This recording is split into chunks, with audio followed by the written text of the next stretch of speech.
I caught my wife entwined with her yoga teacher, their betrayal laid bare before my eyes.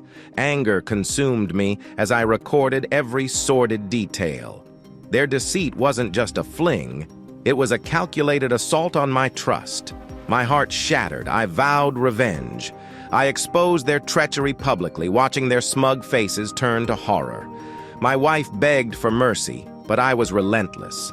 Our marriage, her reputation, all destroyed in a heartbeat. This is my story of betrayal and brutal retribution.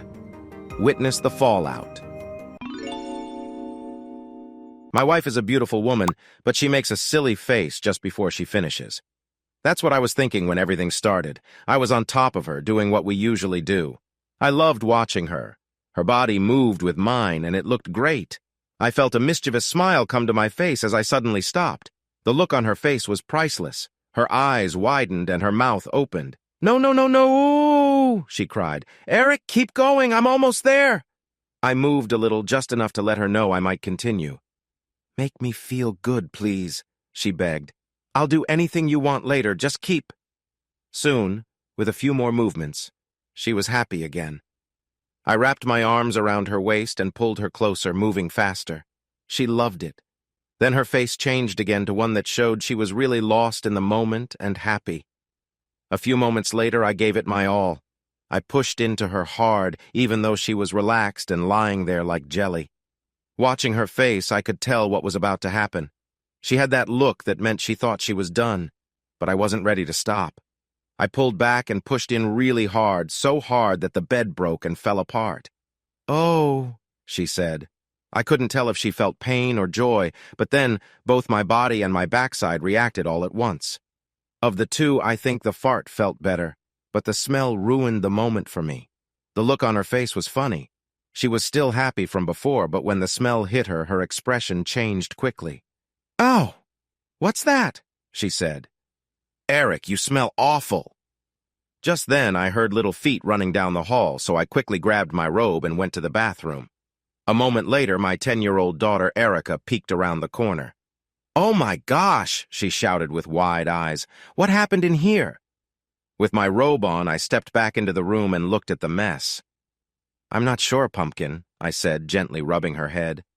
"I was in the bathroom, but it seems like your mom made such a big noise that she broke the bed.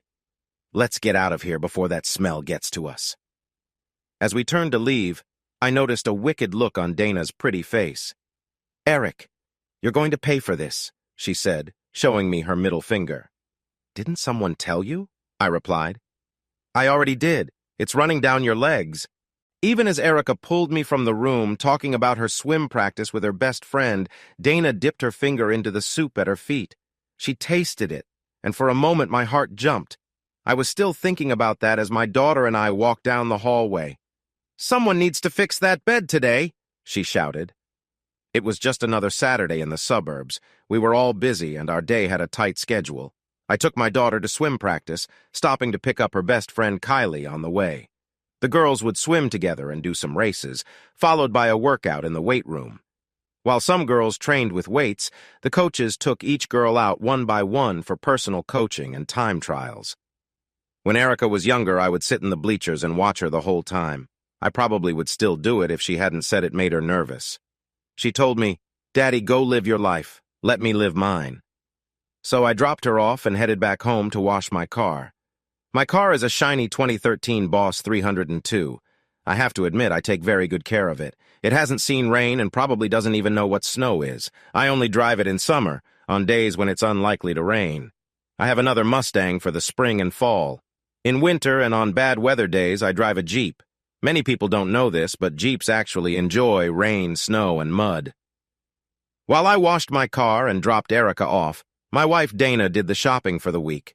She came home and we put the groceries away together before heading off to our Saturday plans. Sometimes we do things as a family, but most of the time we go our separate ways. That Saturday, as we finished putting away food, Dana made a playful threat.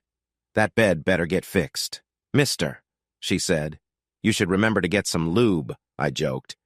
"I don't buy that stuff for your Mustangs," she smirked. "I always pick the wrong kind, remember?" "Not that kind of lube, silly," I said, playfully grabbing her waist. "Someone promised to take care of me, remember?" She smiled widely, and I could tell she was planning something.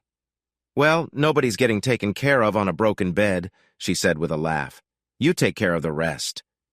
She came over to me, ran her fingers through my hair, and then hurried up the stairs. A few moments later, she returned with her yoga mat and bag. She gave me a quick kiss and shook her head while looking at me. "Yeah, I know," I replied. "The bed is still broken." "No, I was just thinking how lucky we are to have each other," she said. "I love you, Eric." Sure, I smirked. "All the love in the world won't fix your mess. You shouldn't have offered." She put her hands over my mouth to stop me. "Eric, do you really think I would ever say no to anything you want?" she asked. "Okay, if that's true. Then why don't I have a GT 500? I replied. She rolled her eyes at me, put on her big, strange sunglasses, and headed off to her yoga class. That's when I felt myself start to relax. I had around 3 hours to wash my car before the car show began. I had cleaned the inside of the car the night before, so all that was left was to wash the outside. As I soaped a small area and rinsed it, waves of happiness filled me. It wasn't just about the cars, even though I loved them too. I felt truly happy with my life. I had a wife who loved me, and I loved her completely. We had a beautiful daughter who meant the world to me. Our house was almost paid off, and my career was looking bright. Maybe it was my own fault. Perhaps I shouldn't have stood there with cleaning supplies, counting my blessings. Maybe my happy thoughts caught the attention of fate, making it decide to mess with me. On the other hand, it could have just been chance. Maybe it was simply time for a long stretch of good luck to take a turn for the worse. It started in a simple way. I felt a buzz at my waist. I answered my phone to hear a woman crying. "Eric, oh God, I'm so glad you picked up. I can't reach Dana. Ronnie had a heart attack and—" "Slow down, Nancy," I said. "Are you at a hospital?" "We're in the ambulance," she cried. "Nancy, ask the ambulance driver which hospital you're going to," I told her. "CC Cedar Springs in Michigan," she said. "Nancy, a heart attack is serious, but it's not always deadly," I said. "It's bad, but we'll get through this. Stay calm. I'll find Erica and meet you there as soon as I can." While I spoke, I rinsed off all the soap from my Boss 302. I could always clean the car later, but I didn't want soap left on the paint. I jumped into my everyday Mustang and backed out of the driveway. I tried to use the car's system to call Dana, but I knew it wouldn't work. I also realized that this was the same reason Dana's mom had not been able to reach her. The yoga studio Dana went to was very old-fashioned. Students were not allowed to bring their phones inside because they thought phone rings might spoil the peaceful yoga setting. I thought this rule was silly. I often reminded Dana that we had a child and things could come up at any time. "We have a child, Eric," she would say to me. "She has 2 parents, and she always calls you first anyway." I didn't need to explain that you had your own habits, like how you spent a lot of money on many different products to clean your car, but you only spent a few dollars on the cheapest shower gel for yourself. Who does that? The old rule about no phones was just one reason why I disliked the yoga studio. As I parked in front of the small building and saw the sign, all my thoughts came rushing back. The sign had a picture of a big cartoon bear on it.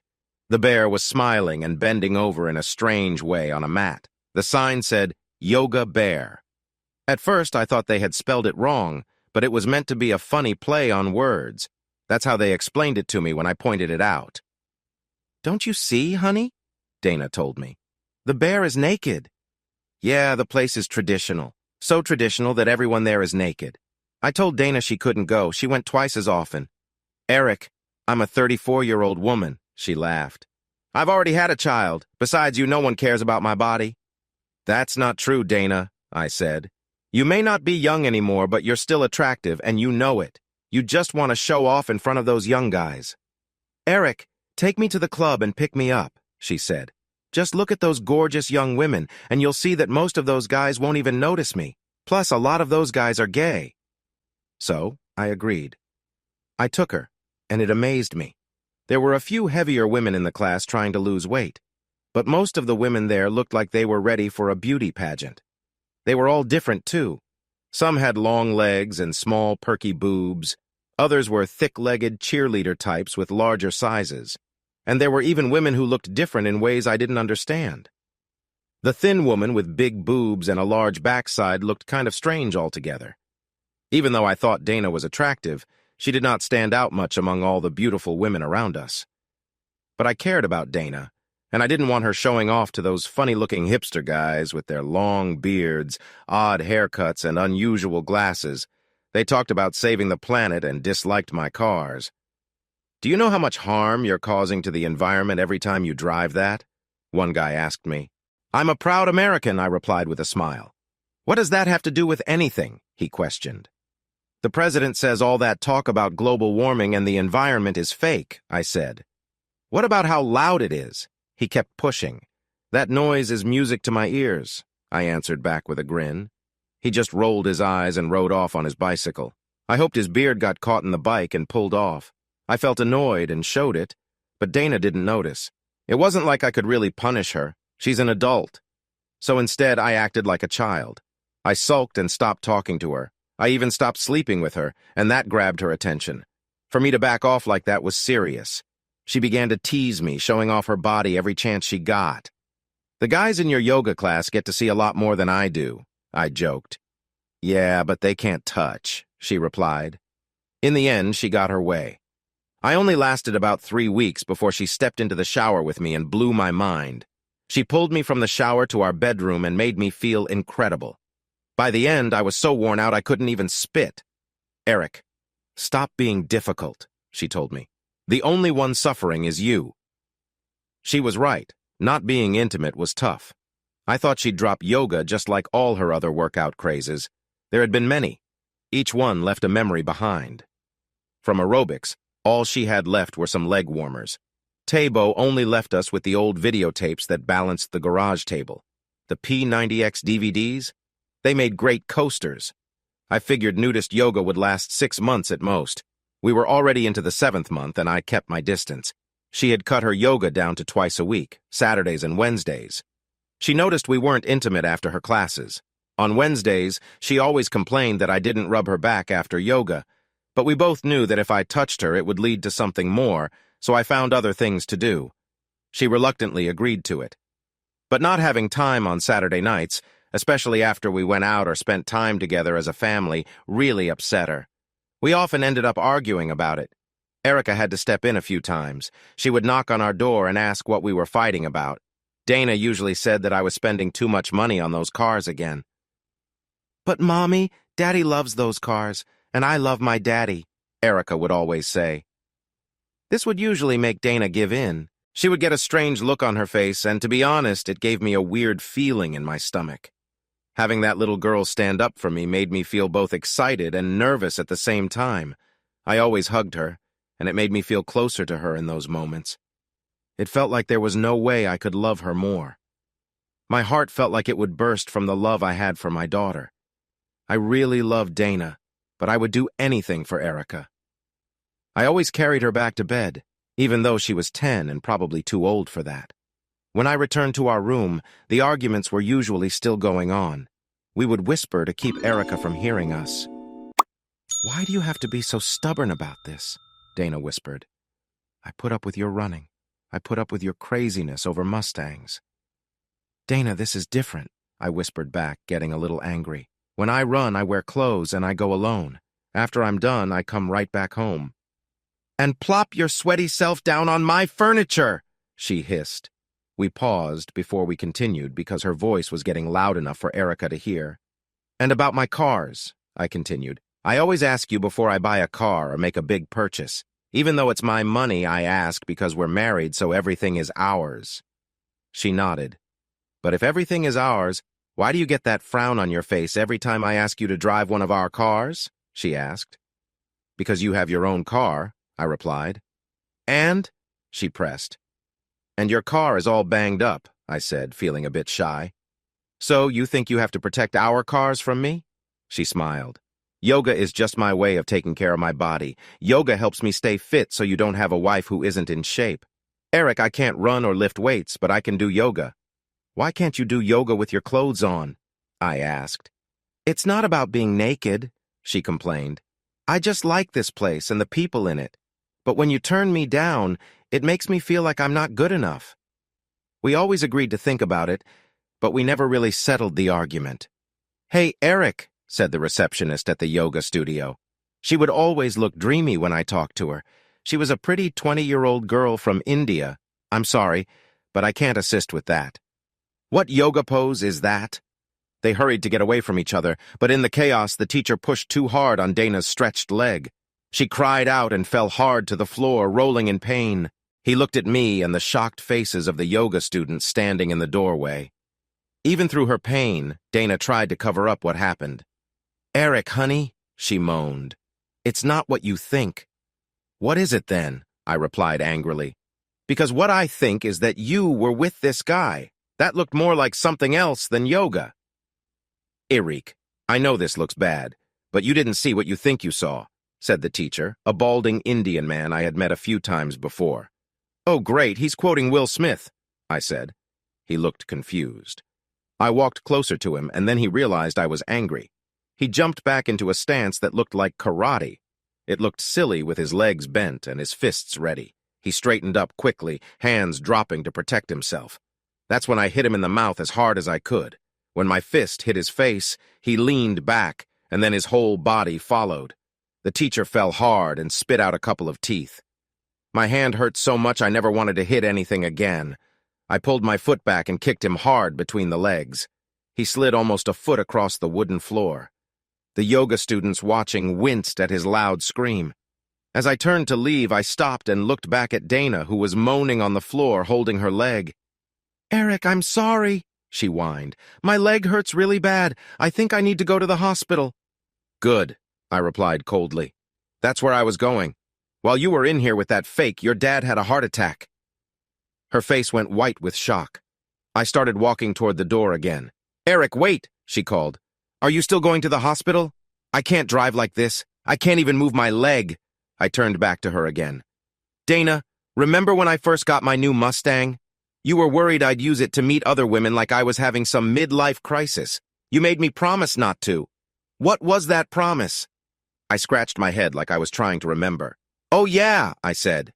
"You made me promise that no bad people would ever get in my car, and with everything going on, I can't give you a ride." When I finally left the room, I saw that it had only been 5 minutes. In just 300 seconds, I went from being a happily married man to a sad man facing divorce. I was so lost in my sadness that I didn't see Jesus and another guy standing in my way. "I called the police," he said with pride. "You can't leave." "Yeah," said the other guy behind him. He had tattoos and wore glasses. "Look, Jesus," I said. "I know you care about that guy over there, and I get that you want to do good for the earth and people." He smiled, thinking I was complimenting him. "But if you don't move your bearded, pot-smelling, vegetarian self out of my way, I'm going to kick you so hard that you won't be able to ride your bike home." "That's how you simple folks handle problems," said the tattooed guy. "You always want to fight."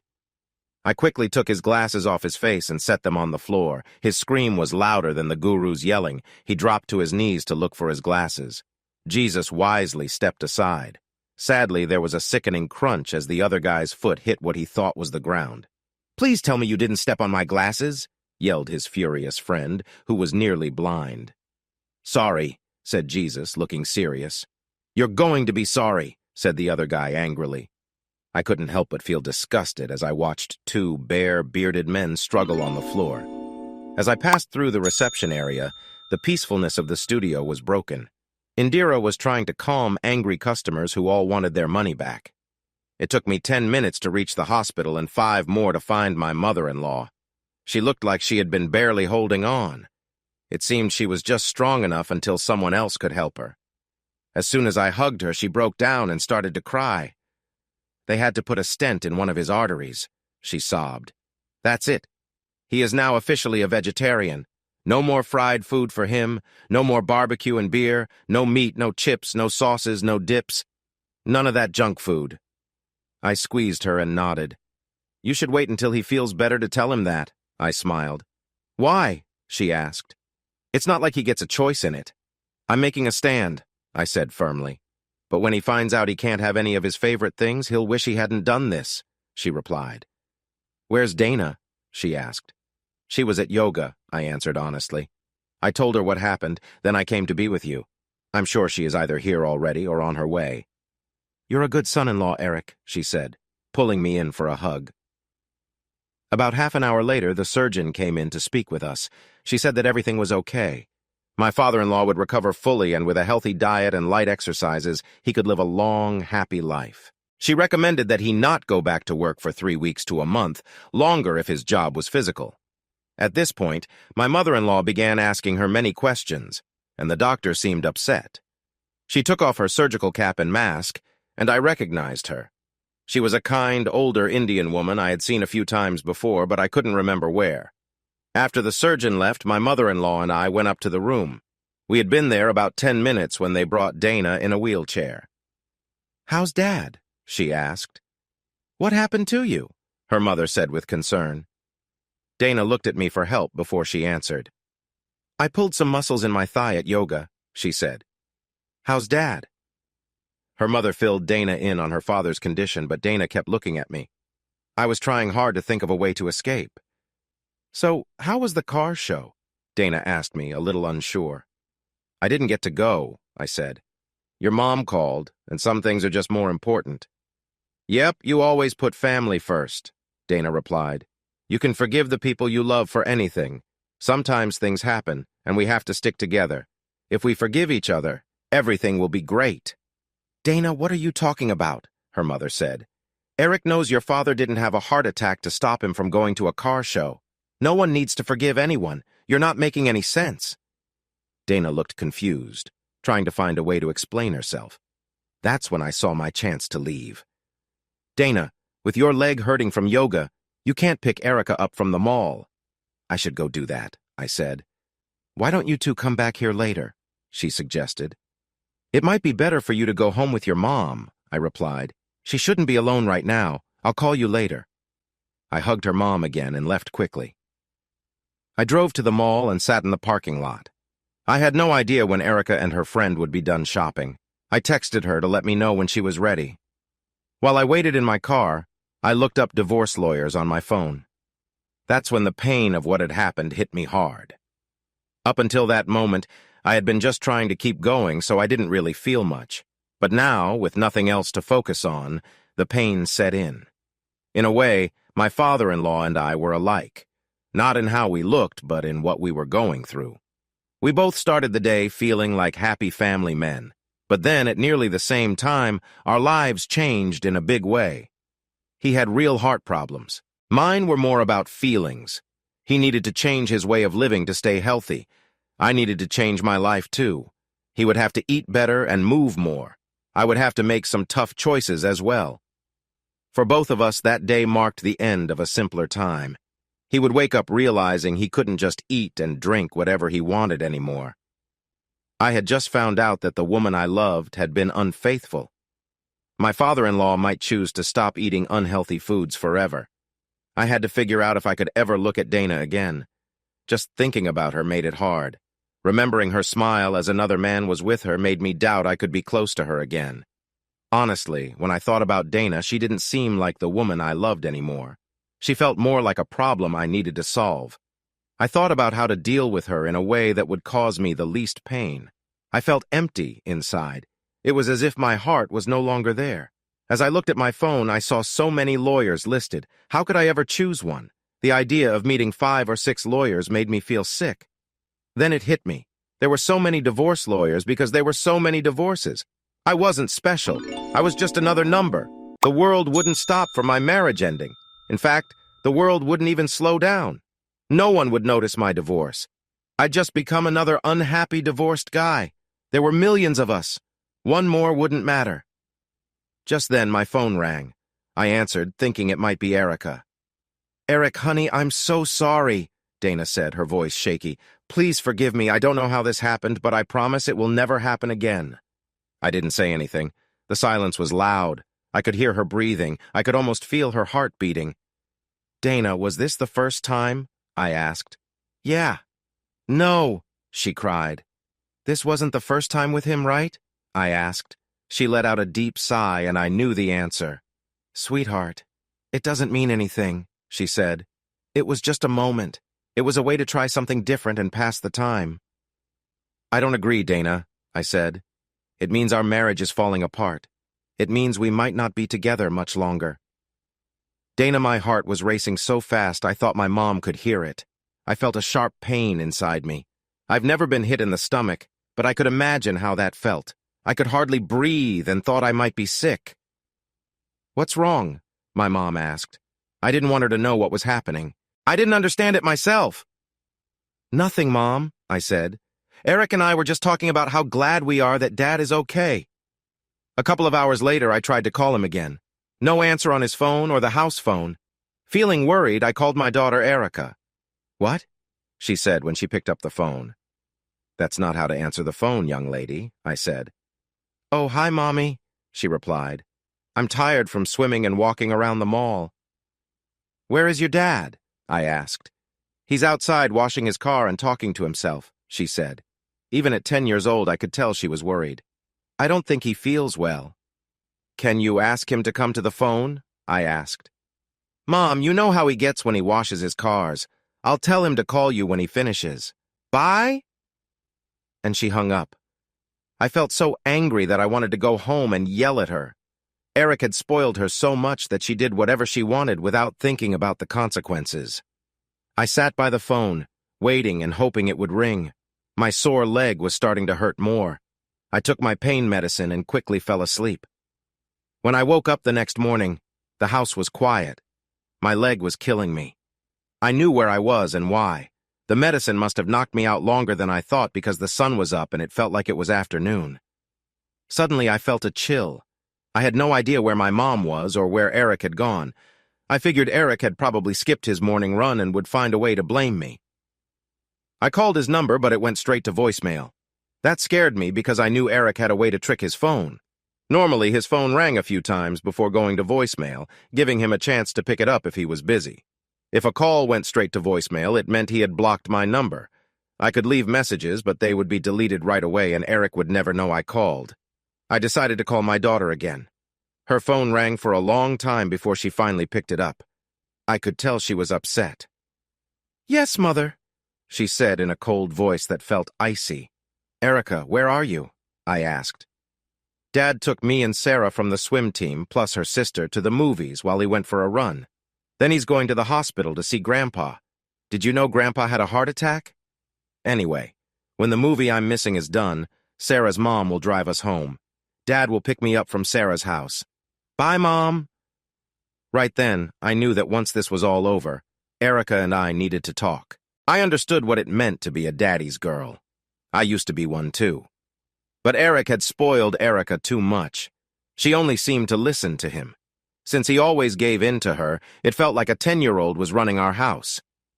This morning was a clear example of that. Eric quickly found something for Erica to do so he could run errands, but neither of them thought about me. After thinking about it, I felt calmer. My daughter was 10 years old. I couldn't expect her to be as caring as an adult. At that age, kids often think the world is all about them, especially when they're spoiled like her. And Eric? I didn't even know how to explain what had happened between us. It would take a lot of time and pretending to be nice to fix things, but I was sure it could be fixed. I took another pain pill and fell back asleep. For the next few days, this became my routine. I mostly stayed in bed to help my leg heal. I did call my dad and talk to him on the phone. It was a lonely time, and I started to think my mom was mad at me. I needed to understand why, so I asked her. "You haven't come to the hospital even once," she snapped. "Eric is there every day. He even brought Erica a couple of times. He's your dad's son-in-law, but he isn't your dad's child." "Mom, the doctor said if I put more stress on my hip, I might need surgery," I told her. "I promise I'll make it up to Dad, but he might be better before I am." In my frustration, I called my best friend Peggy and told her everything without holding back. I wanted her to talk to Eric for me. "I think you are taking this way too seriously," she said. "You really should think about leaving him. Remember why you married him in the first place. It's not like you're in love with him. If I were you, I'd divorce him. Then you could relax and do what you want, and he would have to support you." "You're not helping," I replied. "Eric makes more money than I do, but not enough for me to get a lot for support if we split." "The first thing you should do is quit your job," she said. "Why work when he can handle it?" I stared at her in disbelief. Why would he agree to that? I laughed. You're not thinking straight, girl, she replied. You married him because you got pregnant your last month of college. You've been in this game too long. You're starting to believe that your life in the suburbs is real. You plan to leave him in a few years when your kid could take care of herself, right? And another thing, you're lucky because you can get him to help with child support, too. He cares about that kid and will pay as much as he can. Whenever you need something for her, I bet he'll work extra just to get it. You can just lie about what she needs whenever you want something for yourself. He wouldn't even know. Guys are so clueless. Your daughter is 10, and he still doesn't realize she isn't really his. What a fool! She was still laughing when I heard the door slam downstairs. Peggy, be quiet, I said. My mom's home. She doesn't need to hear your crazy ideas. Why are my ideas crazy? She asked. Think about it. If you do things my way, you can go out and meet whoever you want, anytime you want. And you'll have a guy to help with your kid, too. What do you have to lose? Everything, I replied, feeling upset. I made a really bad choice with my yoga teacher. In the studio, he seemed so important and full of secrets. Everyone acted like he was special. And then there was the fact that, well, I've never been with a guy from another country, and... What about all those guys from college? She laughed. They're just as American as we are. They might as well be white guys from different places. But more importantly, the only guy I want is my own, and I already get that whenever I want. All I have to do is give Eric a look, and he knows what I want. And you know what? Eric has been looking after my daughter since before she was born. He would do anything to protect her. I don't need anyone else. But what about the mystery of the yoga guy? She teased. As soon as Eric walked into that room, I knew I had made a mistake, I told her. When he punched that guy, I realized there was no mystery. He was just a sleazy old man who tricked me into being with him, and... I paused. And what? She laughed. It's not funny, Peggy, I said. Eric loves me. I mean, I'm everything to him. I hurt him a lot. I was wrong. I need to tell you something. Don't say that, silly, she whispered. If you think this is bad, he would never talk to you again if he knew how many times you've been with someone else. I meant, I wanted to tell you, Peggy, I said. You? She laughed. I already know all your secrets. No, you don't, I told her. The truth is, I love Eric too. Over the last 10 years, things have changed for me. I've grown up.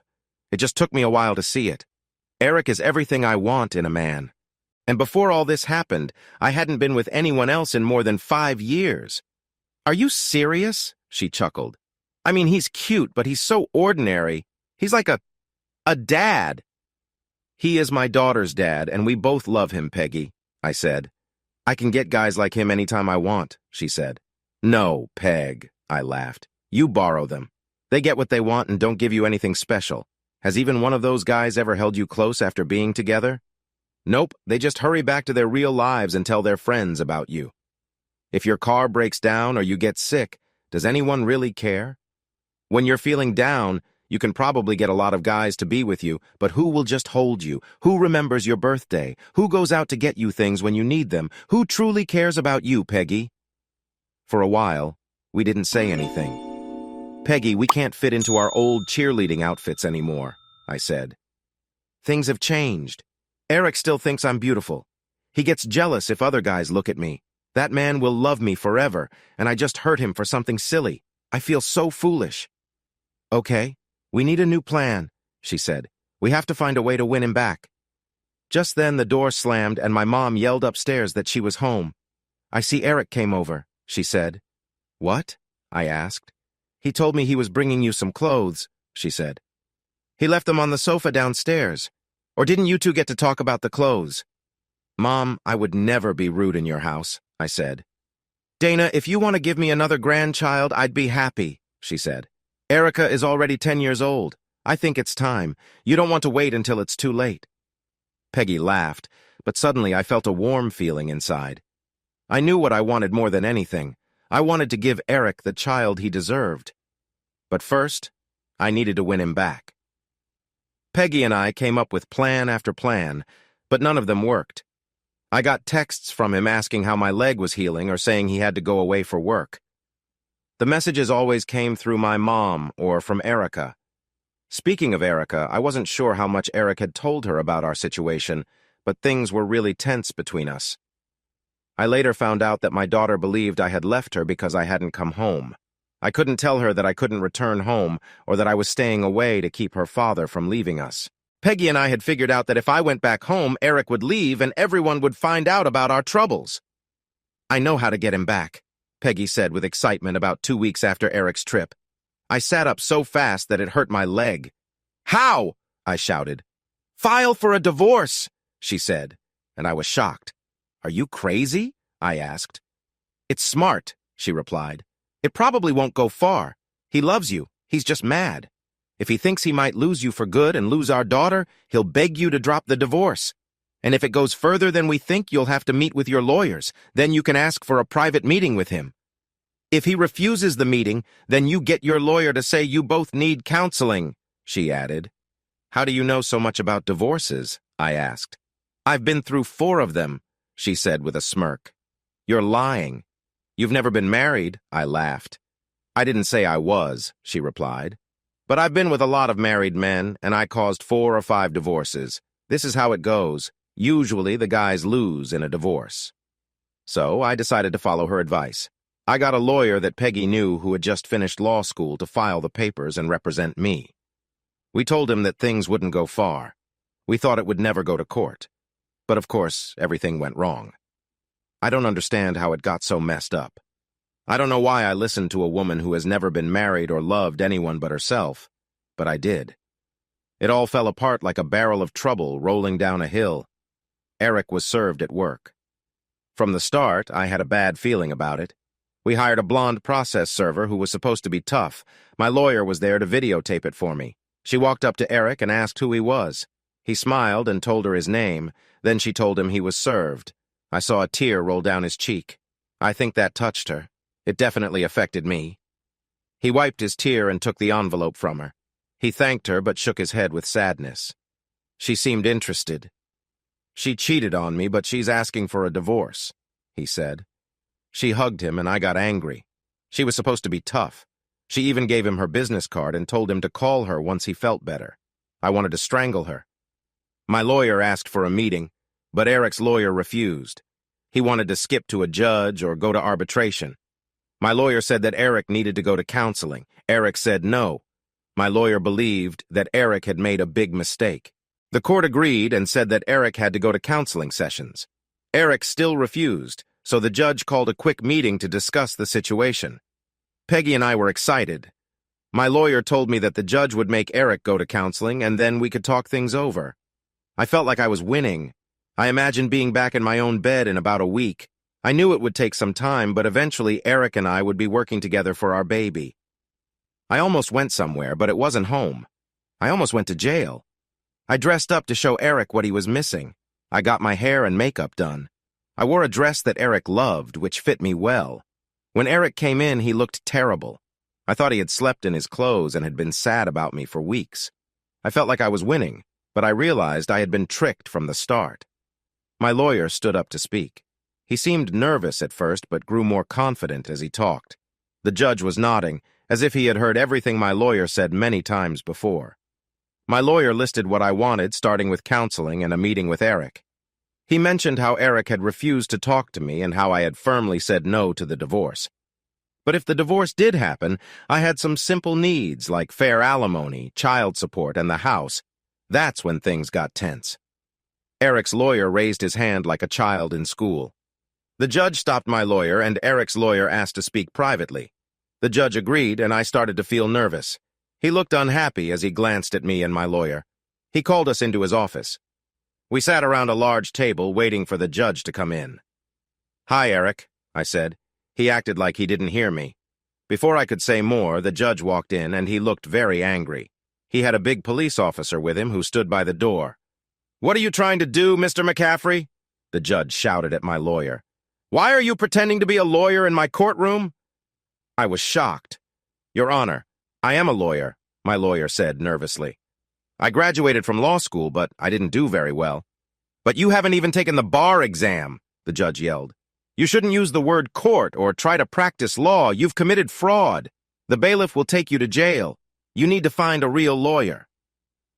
And you, miss, the judge began to say, but then Eric's lawyer interrupted. He told the judge that because this was a strange situation and we weren't really in court where recordings couldn't be used, he wanted to play a tape for him. Go ahead, said the judge. Eric's lawyer played a recording I never knew existed. As I listened, it all made sense. I had ruined my own life. It wasn't my mother who had slammed the door that day. Eric had indeed brought me clothes, and he had heard everything. He knew it all. When the tape finished, I looked at him across the table. I looked into his eyes and saw nothing. The love and fun that should have been there had vanished. Eric, I stammered. You don't know the whole... What else is there to know? He asked. You didn't marry me because you loved me. You married me so I could take care of another man's child. And you've been unfaithful the entire time. If I hadn't found out, you would have left me as soon as Erica could look after herself. Eric, you didn't... Well, okay, that was true at first, but over time, I realized how bad it looked. Well, you got me, Dana, he said. I fell for it. I loved you like there was no tomorrow. I loved our life. I had no idea it was all a lie. Whether he knew it or not, he was breaking my heart. I knew there was nothing I could do to change his mind about me, that my feelings had changed. This is one of the worst things I have ever heard, said the judge. Young man, I can't give you back the time you've lost, but I can give you your freedom. Your divorce is granted. No alimony. And for the first time, I'm going to give the guilty party a choice. Young lady, what sounds better to you, going to jail for fraud or giving up your claim on the family home? He asked. He can have the house, I said. The judge nodded. Eric, I know you probably don't care, but it will be really tough telling Erica that we are getting a divorce. I'm going to need some time to explain things to her. Don't, he said. What do you mean? I asked. Do you know who her father is? He asked. Is he a terrible person and that's why you chose me? Eric, I was just a kid away from home for the first time, I said. I went wild. I couldn't remember many of the guys I was with. I picked you because you were really nice and you were, the only one who didn't leave when I told them. How do you know she isn't mine? He asked. DNA test 2 years ago when she was in 4th grade, I said. I cried for hours. Then I decided not to tell either one of you. She doesn't know, Eric. She loves you. You're the only dad she's ever had. I need time to tell her.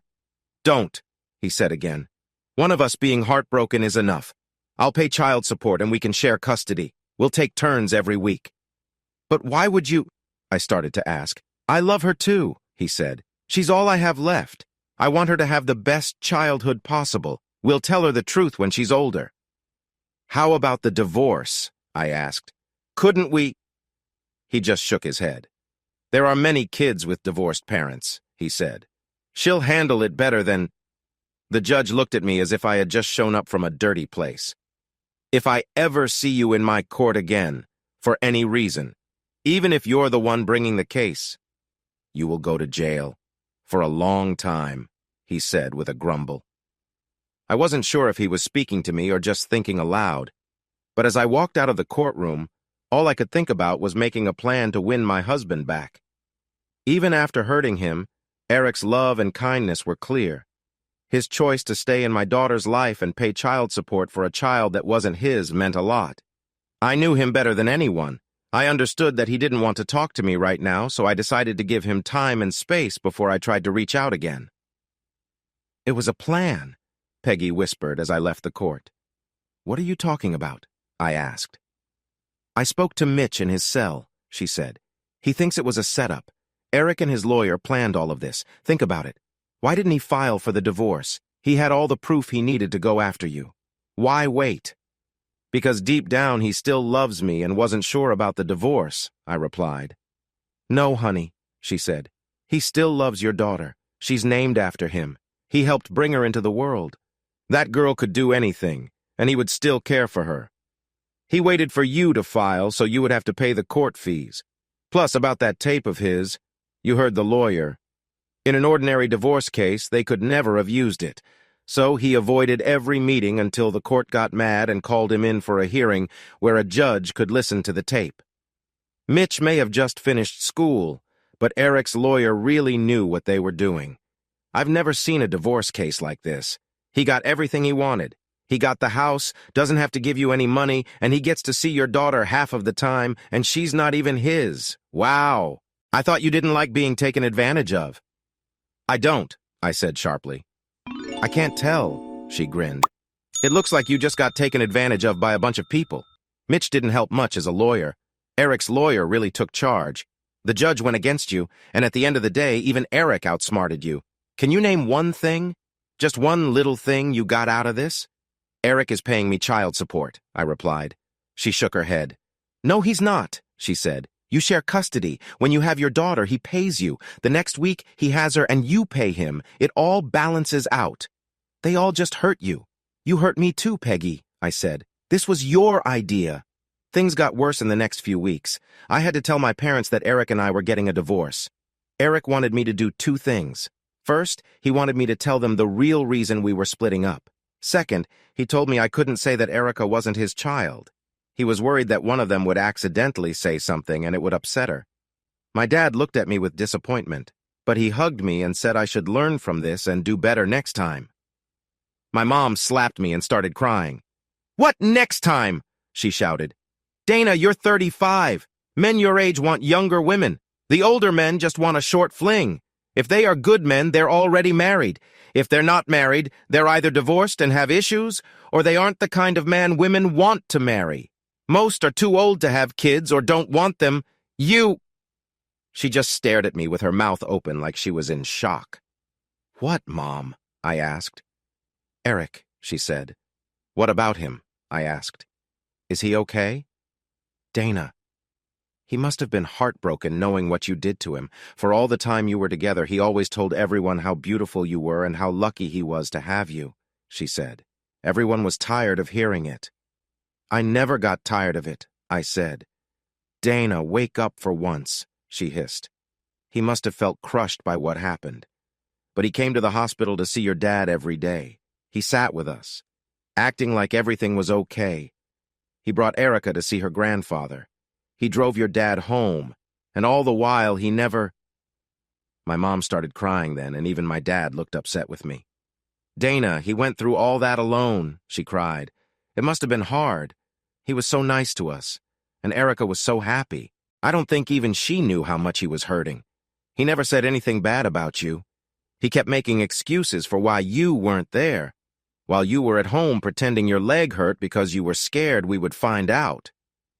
My leg was hurt, I said. It was a real injury. I could tell neither of them believed me. I realized then that not only had I hurt my marriage, but I had also damaged my relationship with my parents. I was staying with them until I found a new apartment, and things were not getting better. In fact, they got worse the very next day. I had just come home from work when my mother handed me the phone. She gave it to me like it was something dirty. Dana, I really need your help, he said. My heart sank when I heard his voice. I recognized him right away. What do you want? I snapped. Haven't you caused enough trouble already? I need you to tell your husband to stop, he said. He's ruining my life. Welcome to the club, I replied. I'm already divorced, and my parents can hardly look at me. My daughter thinks I've left her behind, and my husband won't even talk to me. I wish I could just say I'm sorry, but I never got the chance. Look, what happened between us was just one more problem for me, but I can't help you. Out of curiosity, what's he doing? My yoga studio is closed now, he whined. The day your husband found us, all my students left. They told everyone. Somehow it got on Facebook, and soon everyone knew. My instructor started to think badly of me. You need a license to teach yoga. I lost mine because of the complaints. On top of that, your husband is suing me for ruining your marriage. I laughed. It actually made me feel a bit better that Eric thought losing me was worth suing someone. From what I've heard, lawsuits like that usually don't pay off, I said. Your husband is a jerk, he said. It's not about the money. He's only suing me for $25. But getting served at home means my wife found out, and now our marriage is in trouble. Every time the case comes up, I have more problems. When it was in the newspapers and on social media, it showed my name and said I'm the husband of a well-known heart doctor. This is hurting her reputation and making her lose patience because no one wants a doctor with personal drama. My wife's lawyers have offered him a lot of money to drop the case, but he won't even meet with them. He sounds so hurt and just wants to make everyone else hurt too. It's like he's lost everything and wants to drag others down with him. Suddenly, I felt worse. I didn't feel sorry for him, though. He was an adult and should deal with the choices we made. But I felt bad for his wife. She didn't deserve to have her job and name damaged because her husband couldn't control himself. Their kids also didn't deserve to have their lives turned upside down, and her patients needed a good doctor. From what I knew, she was a great one. "I'm not making any promises," I said, "but I will make a phone call." "Are you calling your husband?" he asked, sounding relieved even through the phone. "Nope," I replied. "He doesn't take my calls, but I'm calling someone he listens to." A moment later, I dialed the number, and it was picked up. "What now, Mom?" she said. "Daddy is taking me and my friends to Coldstone." Erica had to admit she was really pretty for someone older. Her skin was a nice coffee color, which a lot of women from India have. Her dark brown eyes sparkled with smartness and energy, but there was also a hint of sadness in them. "French fries aren't good for your heart," she said to start our talk. "I run a lot so I can eat them," I replied. "What's your best 5K time?" she asked. 17 minutes and 30 seconds, I said proudly. "Wow, you're fast," she exclaimed. "Even back in college, I could never run that quickly." It was funny to hear her use such casual language with her lovely Indian accent. Despite the tough times we were facing, her smile showed what a good person she was. I liked her right away. Because I liked her, I felt bad about how I had acted before. I should have thought through my actions more carefully. At that moment, I realized I was hurting not just the guilty people, but also the victims. This woman was not to blame for what our spouses did, just like I wasn't. But I was putting her through more suffering with my anger. "How can I help you, doctor?" I asked, and I really meant it. "By letting me help you," she said. "I know you're hurting. I am, too. I'll drop the lawsuit, the newspaper reports, everything. I promised." "What do you want in return?" she asked with a smile. "I've already offered your lawyers $500,000. I can't give more than that." We both knew she could. We also knew that once everything settled down, she would make a lot more money, but again, she wasn't at fault. "How's your divorce going?" I asked. "We have 6 kids," she said with a smile. "We also have a traditional marriage." "We won't get divorced. Why do you ask?" I smiled back at her. There was a strong connection between us, and I was sure she felt it too. Her next words showed that. "If you're thinking what I think you're thinking, it has to be a secret," she said. "If you're thinking what I'm thinking, I'd want your husband to see it," I replied, her face twisted from a smirk to shock. "In some cultures, that would be a huge insult," she said. "It would also mean we're no better than them," I said. "It's a pity that we are better people than the ones we married." "How much money does your husband have?" I asked. "I don't want anything from you. I just want to hurt him." "Maybe $150,000 left from the dowry my parents gave him, and a bit from the lease of the yoga studio that has closed down. He thinks he can make some money by renting it out again. I have told him he can't leave the house anymore. He is now a stay-at-home dad. His job is to take care of the kids and our home." "That's what I want," I said. $150,000 and the yoga studio." "But I offered you more than 3 times that," she laughed. "You're not being clear." "I did this to hurt him," I said. "I never wanted to hurt you. This way I can take away a big part of his pride without costing you anything. But you have to promise me you won't give him any of his money back." "Oh, I've wanted to hurt him a bit too," she said. "But I won't give him a single dime from our home money. That's how I ended up with a broken yoga studio. Since I had a good job and not much debt, the money felt like a gift. I bought one thing I had always wanted and saved the rest for my daughter Erica's college fund. The one thing I bought for myself was a 2003 SVT Cobra convertible. I had dreamed of owning one for a long time. Now there were just 2 cars left on my wish list, a 1967 Fastback and a 2014 Shelby GT 500. I got the Cobra for $27,000 and put the rest away for Erica's college. My in-laws didn't understand why I wanted the car, but they were glad it made me happy. They loved that I was saving for my daughter's future, even though I could feel some sadness from my mother-in-law. I asked her about it later. It's just hard knowing I will only have one grandchild, she said sadly. Is there really no chance of... I hugged her and shook my head. She never loved me, I said with a sigh. If we hadn't had Erica, she wouldn't have married me. I was too boring for her. Eric, you need to talk to her, she said. Her feelings changed over the years. She did love you at the end, and she's unhappy without you. I think she just got used to me, I said. I was like an old pair of shoes. That's not how I want to be loved, but she'll find someone else. And maybe you can still have more grandkids. Over the next few weeks, I focused on two things: my work and making sure Erica adjusted to our new life as easily as possible. The news that she wasn't my biological child didn't change how I felt. I thought that was just another result of Dana's mistakes, not about Erica or me. Erica had been my little girl from the day she was born. Since she was born while her mother and I were married, in the eyes of the law, she was my child. She would always be my little girl until she turned 18 and could choose for herself. The first week went well. Erica and I did mostly what she wanted. I dropped her off at school a bit earlier so I could get to my job on time. We signed her up for a couple of after-school activities so I could pick her up after work. When we got home, we cooked dinner together, and then she did her homework while I worked on my cars or exercised. We ended the night by talking or watching TV together. Neither of us talked about the big issue hanging over us. I think we both felt it was still too new and too hard to deal with. It was supposed to be Dana's turn to have Erica in the second week, but she hadn't found a place to stay yet. I didn't mind having Erica back, and the third week was mine anyway. But before the fourth week, Erica started saying bad things about her mom. I felt like this wasn't good for her, so I decided to step in. I went to visit her grandparents with a plan in my head. "Hey, Mrs.," I started, but I could see that she looked hurt. "Eric, you have only called me Nancy or Mom for the past 10 years. Why the change?" she asked. "I'm not your son-in-law anymore," I said, shrugging. "Says who?" she replied. "What's your plan?" "Erica is beginning to feel upset about Dana not being around," I explained. "I know she hasn't found a place yet, and I think she doesn't want to have Erica here right now. So, I'd like her to use the house next week so she can have her turn." She hugged me and said, "That's a wonderful idea, honey. Where will you stay?" "I'll get a room at a motel near work for a week," I replied.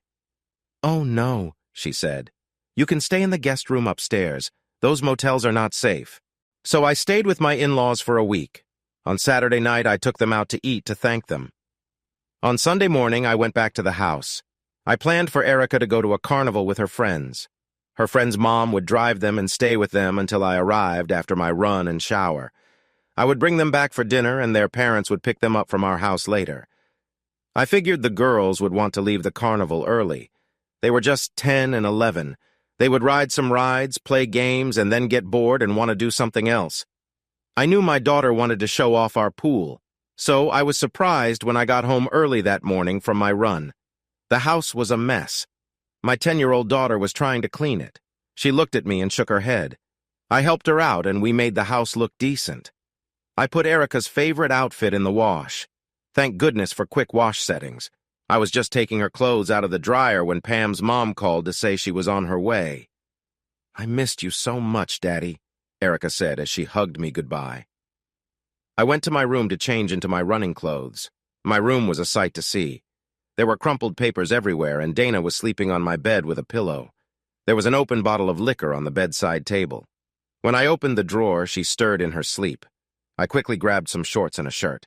I picked up my running shoes and left the room. I changed in the kitchen and drove to the park. Just as I got there, my phone rang. It was her. "Hi, Dana," I said. "Erica is gone," she replied. I explained everything to her, trying to stay calm and not show any feelings. "Oh," she said. "You're really good at this single-parent thing. I need to get my act together." "It's easy for me," I said.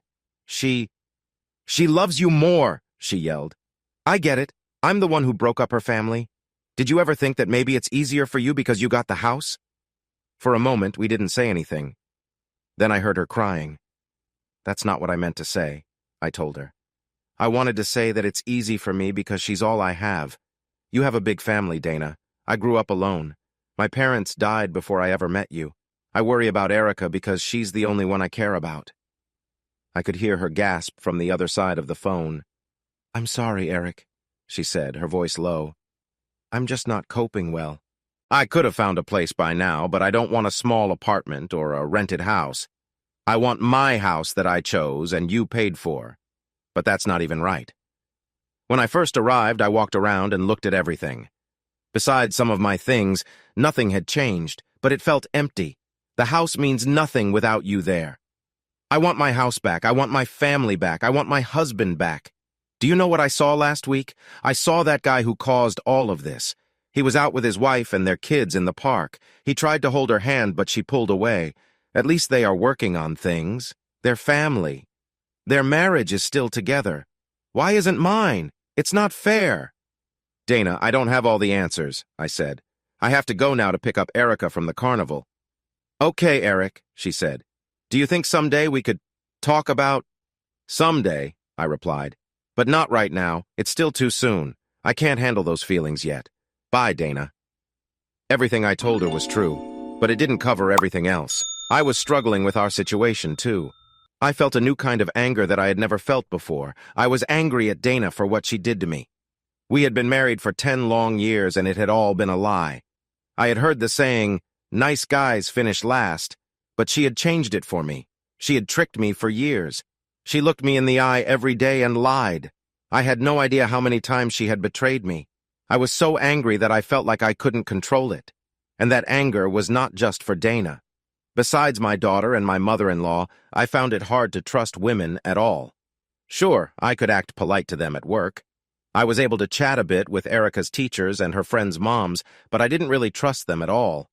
I knew my feelings weren't great. I talked to a counselor, and he said that with everything I'd gone through, how I felt was normal. He suggested I read some stories about divorce online. I liked the ones by Just Plain Bob and Barney R., but I knew I couldn't take revenge like Bob did. I would end up in jail, and my daughter would be hurt because of it.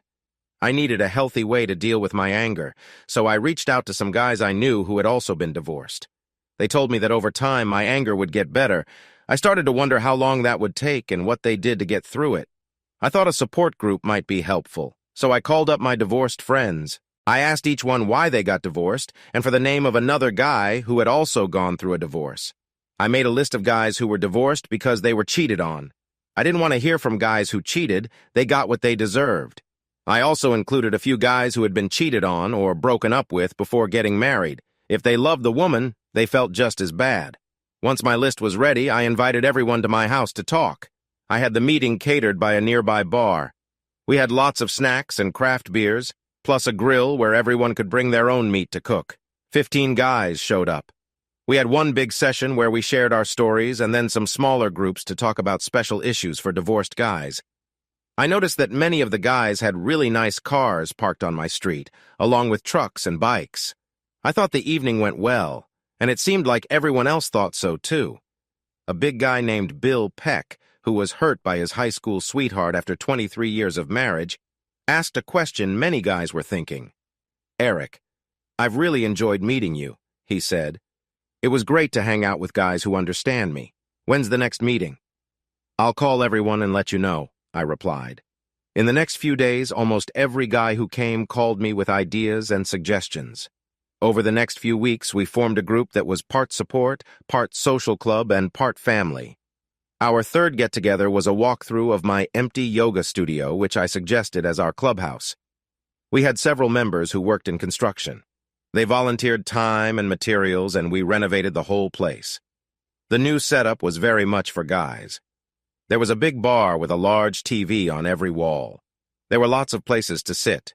In the back room, there was a gym with punching bags of all sizes. If someone had a tough day, they could go there and let off some steam. We even had lockers and showers from the yoga studio. I thought about going for runs from the club sometimes.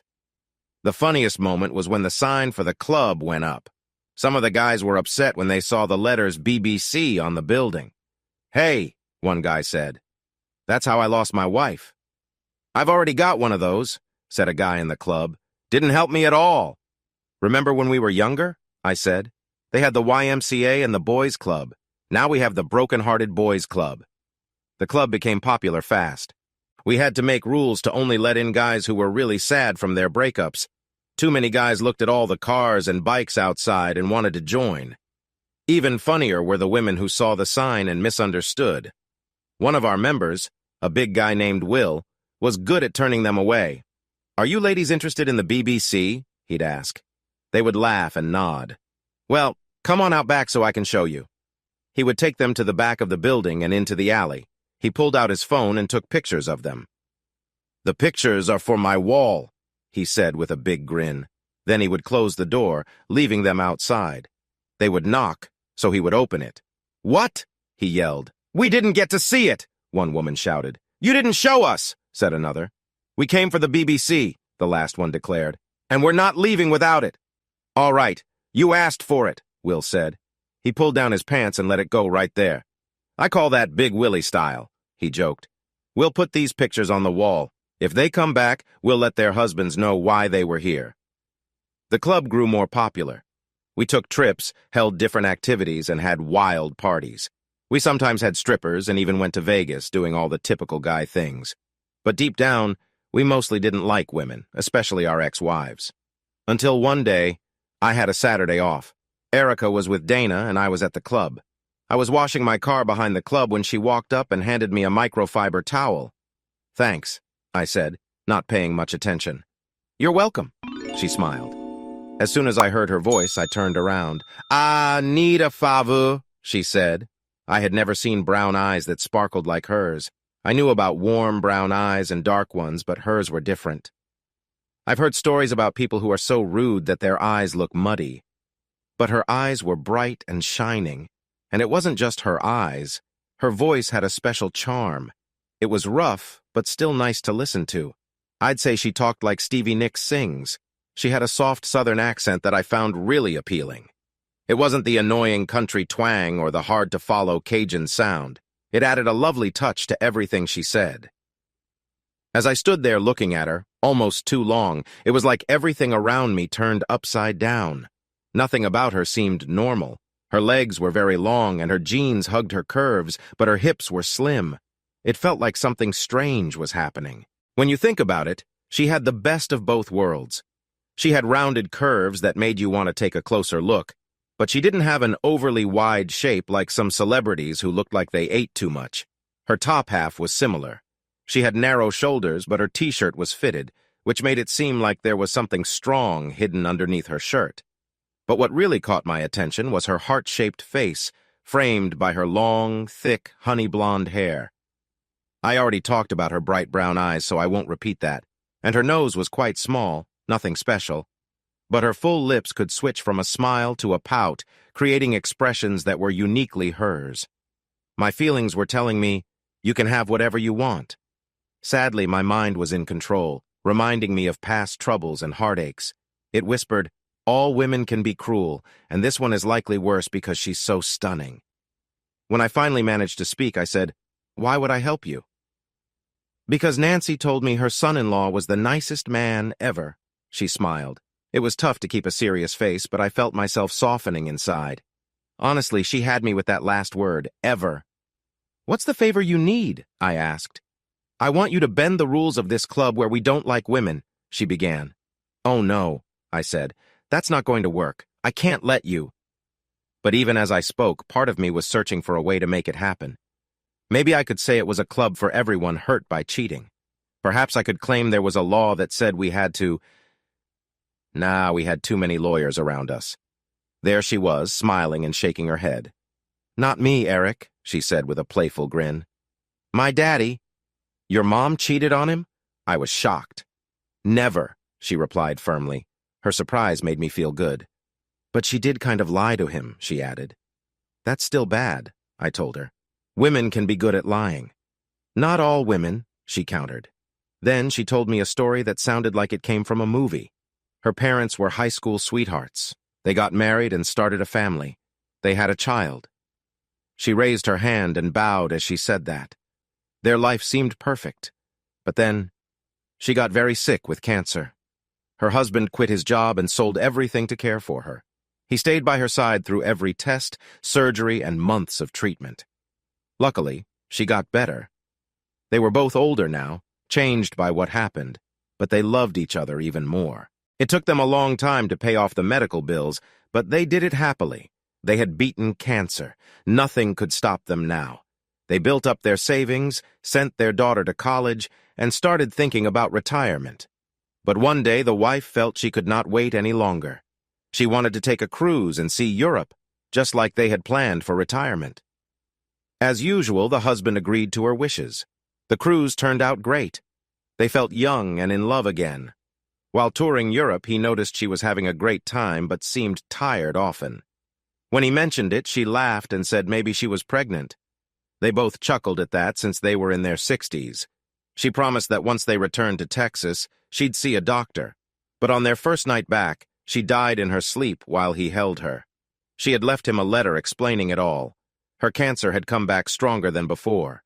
Her doctor said she had only 6 months to live, maybe longer if she started treatment right away. He could only try to make her comfortable. He couldn't save her. In her letter, she explained that she didn't have the strength for another fight. She chose to spend her last months enjoying life, not lying in a hospital bed. She wanted to be with the man she loved for as long as she could and have one last adventure. She asked his forgiveness for not being honest, but she wanted to decide how to go. Her doctor had supported her choice and gave her medicine to ease her pain. She felt nothing but love for her husband. She wanted him to continue living, and she would be waiting for him in the next life. "My daddy is a strong man," she said. But he cried for a whole week. After that, he just started thanking. When he had all his thoughts together, he got angry. He felt that his mom had lied to him, and he hated her for it. I tried to help him feel better, but I realized I needed support. I wanted to get him out of the house and around other guys. I knew his pain was different from what you all were going through, but I thought you all could understand him well. I agreed to go and meet him. A few days later, I went with Will and Barney. We talked to him and liked him. He didn't know that his daughter had set this up. He thought we were just trying to bring people together. We had all been hurt by women, so we understood each other's pain, even if our reasons were different. What really caught his attention was his truck. He had a huge F-250 that shined bright. It was the biggest, most impressive truck I had ever seen. "Can you pull a big trailer with that truck?" I asked him. "I could pull a whole building," he said, "unless there's a heavy person on it." We were impressed. That's how Tom became part of our group. The club kept growing and became more active. We took trips and did all sorts of activities together. About 3 months after Tom joined, I noticed we had a new problem. We were camping in the UP, which means the upper part of Michigan, for those who don't know. We were spread out doing different things in the woods. Some of us were fishing, some were hiking, while others relaxed at the campsite, drinking and chatting. I saw a flash on a ridge above us. I wondered if someone might be hunting nearby or if it was one of those people who complain about our trucks and bikes or the way we treated the forest. So I quietly went up to the ridge to check it out. But it was her. I touched her shoulder and she dropped her binoculars. "Wow, Eric, you scared me," she laughed, lightly hitting my shoulder. Her hand lingered on my shoulder and it felt strange, like my skin wanted to stay close to her. Then her eyes widened and she quickly pulled her hand away as if my shoulder had burned her. "Oh, I forgot. You don't like women," she said with a smirk. "Jenny, what are you doing here? And why are you alone?" I asked. "I'm not alone," she shot back. "Ralph is with me." I couldn't help it. A quick flash of jealousy ran through me. But then I thought it over. A glance at her face told me she had seen my reaction. "You'd have to be crazy to go up against Ralph," she said. Looking around, I noticed a tiny tent with one sleeping bag inside. "You two must be really close," I said. "We've been staying together since I was about 11 or 12, she said with a smirk. "Do you want to meet him?" My jealousy was boiling, and I felt angry. "No, I just wanted to check if you were okay," I said. "That sounds tough," she said softly. "What do you mean?" I asked. "Fighting with yourself," she explained. "You and my dad are a lot alike. He still cries about my mom sometimes, but when he wakes up, she turns into someone he can't stand. Being with you guys really helps him. You all have so much fun that he doesn't think about her for too long." I understood that feeling. I knew what she was talking about. For many of the guys in the club, it was like a fresh start. "I'm not like that," I said. "I hardly think about my ex." "No, you're done with that," she said. "But you're still struggling. It's time to move on, but you want to stay in your own little sad space. I was surprised and stared at her. You never told me what you and Ralph are doing here, I said to change the subject. My dad, Eric, is huge, and even though he's almost 60, he's really strong, she said with sadness. But not even that can stop him from hurting himself. Don't tell anyone, but he almost joined my mom a couple of times.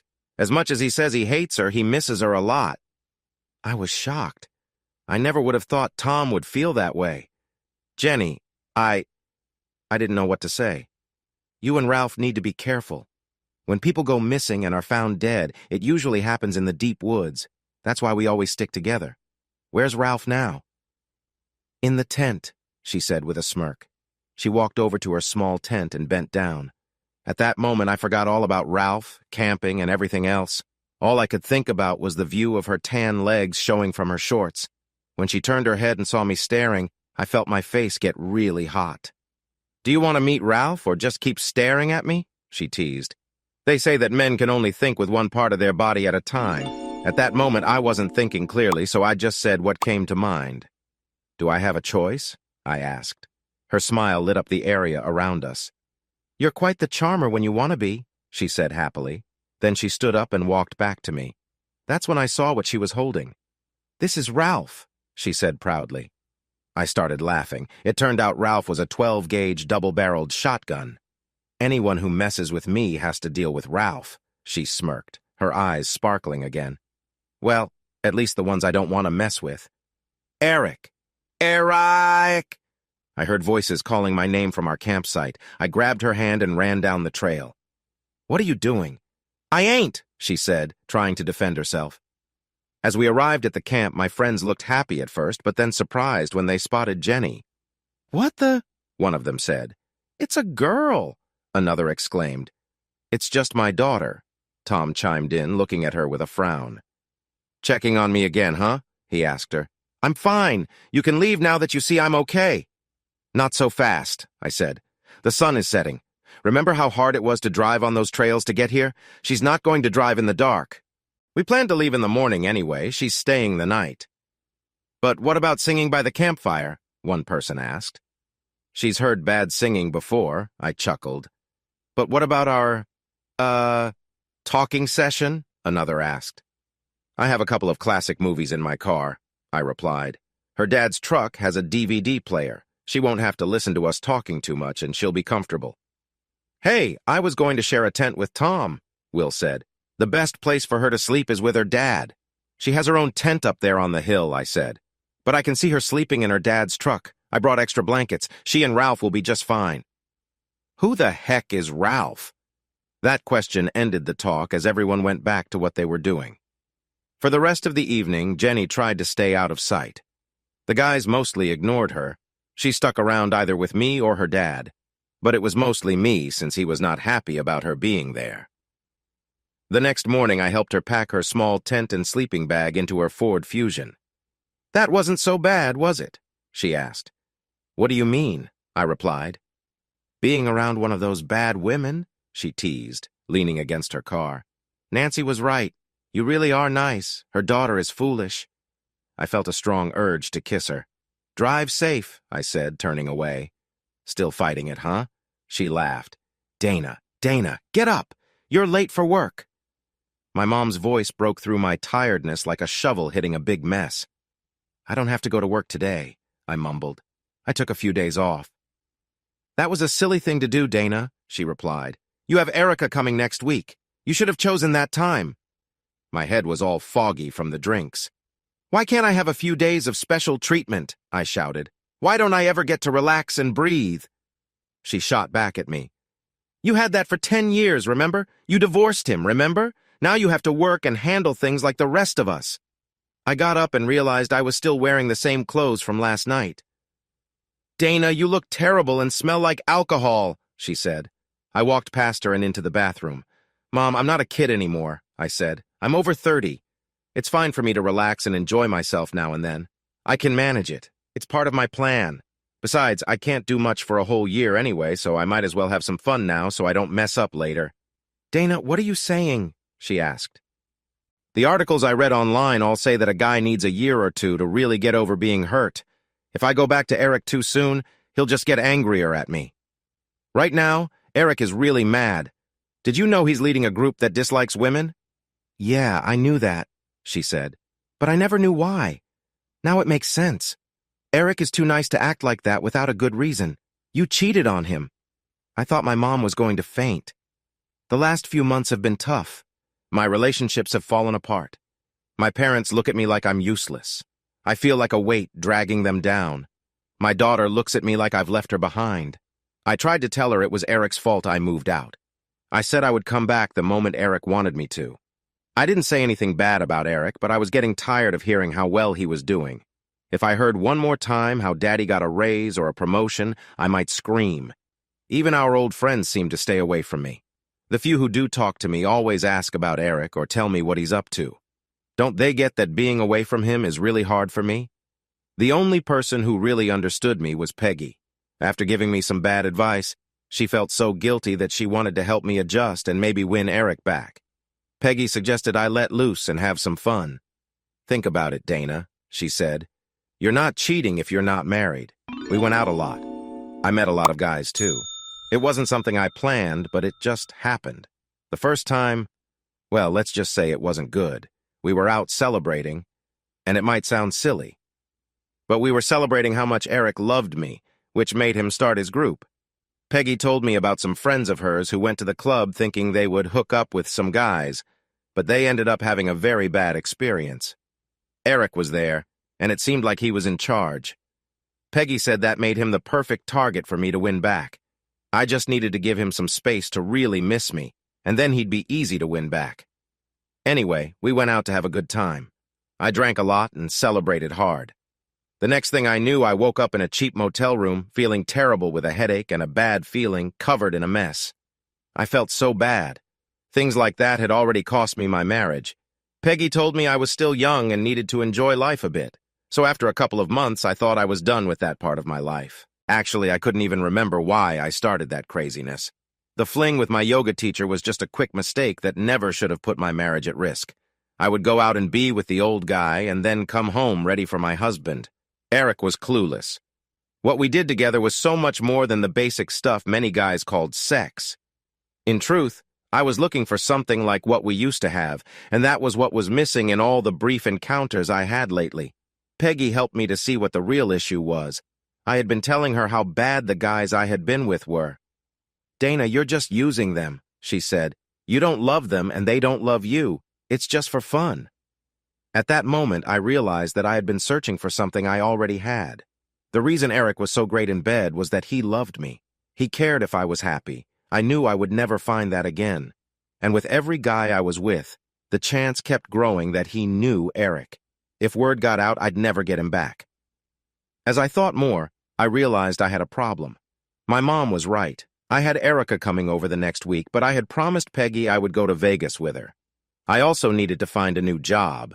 I had missed too many days and was always late, so they fired me. My work quality had dropped a lot since the divorce, and I knew it. I was too wrapped up in my own issues to see it clearly. I would get a new job as soon as I got back from Vegas. I also needed to find a place to live.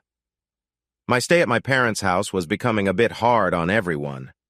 Plus, Eric didn't let me stay at our house after I messed it up the second time. Thinking about it, I actually started to feel good about calling him to ask if he could keep Erica for one more week. I was sure he would agree, but he would want to follow the schedule. That meant he would have her for 3 weeks straight. For not being her real father, he sure loved her a lot. I felt bad as soon as I thought it. Eric used to love me just like that, and it was my choice that we were apart. Eric loved Erica so much because I made him believe she was his daughter, but I really thought she was. The girl looked just like him. Before the school did that DNA test, I wasn't sure about anything. I had been with at least 4 guys when I found out I was pregnant. 2 of them were just one-night stands. Another guy left right after I told him. Eric was the only one who said, "Let's get married." I had my own struggles, too. During our marriage, I sometimes really wanted to have another baby. I mean, really wanted it, but I couldn't. I worried that the new baby wouldn't look like Erica. Or worse, what if the baby looked just like Mark? The differences would be too clear. I couldn't take that chance. If only I had thought differently about sex. Maybe I would still be with Eric. I could have my perfect life instead of living at my parents' home feeling like a failure. I took a deep breath and hoped for the best. "Hello," he said. Just hearing his voice made me feel a bit better. "Eric, I need a favor," I started. "Why ask me? We're not married anymore," he replied. His tone felt careless, like he didn't care about me anymore. "It's about Erica," I said. "You know, our daughter." His tone changed right away. It was as if he was distracted before, but now he was focused on me. "I have to go out of town next week, so can you keep her?" I asked. "Wow," he said. "I'm going on a cruise." "A cruise!" I snapped. I was really upset. I had no money and he was going on a cruise without me. "I have an idea," he said. "I'll call you back." I couldn't believe it. I figured he might find someone to take his spot on the cruise. It took him about 20 minutes to get back to me. "I've figured it out," he said. "You enjoy your trip." The more I thought about it, the more I wished I could go on the cruise with him, but he never suggested it. He knew that going on a cruise was something I had always wanted to do. I wanted to say something, but he had already hung up. I called him back. "What's up, Dana?" he asked. "I just wanted to thank you and say I'm sorry you're going to miss the cruise," I said. "Erica has a great dad." "I'm taking her on the cruise with me," he said. "I talked to her teacher. She can skip 5 days of school and she'll have a great time." "Bye, Dana." Somehow that phone call made me feel even worse. I called Peggy to tell her I could go to Vegas with her. "What happens in Vegas?" she exclaimed. "Follows you home and ruins your life," I said. "Weren't you worried that your ex-husband might know some of the guys you were seeing?" she asked. "Now you'll just have new guys from a different state. And remember, he's your ex." "But I don't want him to be just an ex," I said. "Did you know he's going on a cruise? I can't even take care of a place, and he's going on a cruise without me." "So you're leaving the kid with your parents?" she asked. "No," I cried. "He's taking her with him on the cruise. He hadn't planned it, but it just happened." "Let's just go to Vegas and have some fun," she said. "That will be way better than sitting here feeling bad that your ex is going on a cruise." "But how will we pay for it?" I asked. "I have a rich friend there who always throws parties," she replied. "He does this to keep his out-of-town clients happy and away from the casinos. He likes to have pretty women at his parties. Trust me, there will be lots of women besides us." I felt uneasy from the start. I called my daughter because I knew Eric wouldn't want to hear from me. She was almost too happy to talk. All she could talk about was the flyer Eric had given her about the cruise ship and all the fun things to do on board. The more she read to me, the angrier I got. It sounded like a vacation I had always wanted. But the more I thought about it, the more I realized that the cruise could be a good chance to reconnect with Eric. I called the cruise line that Erica had said was in charge of the trip. They told me 2 things.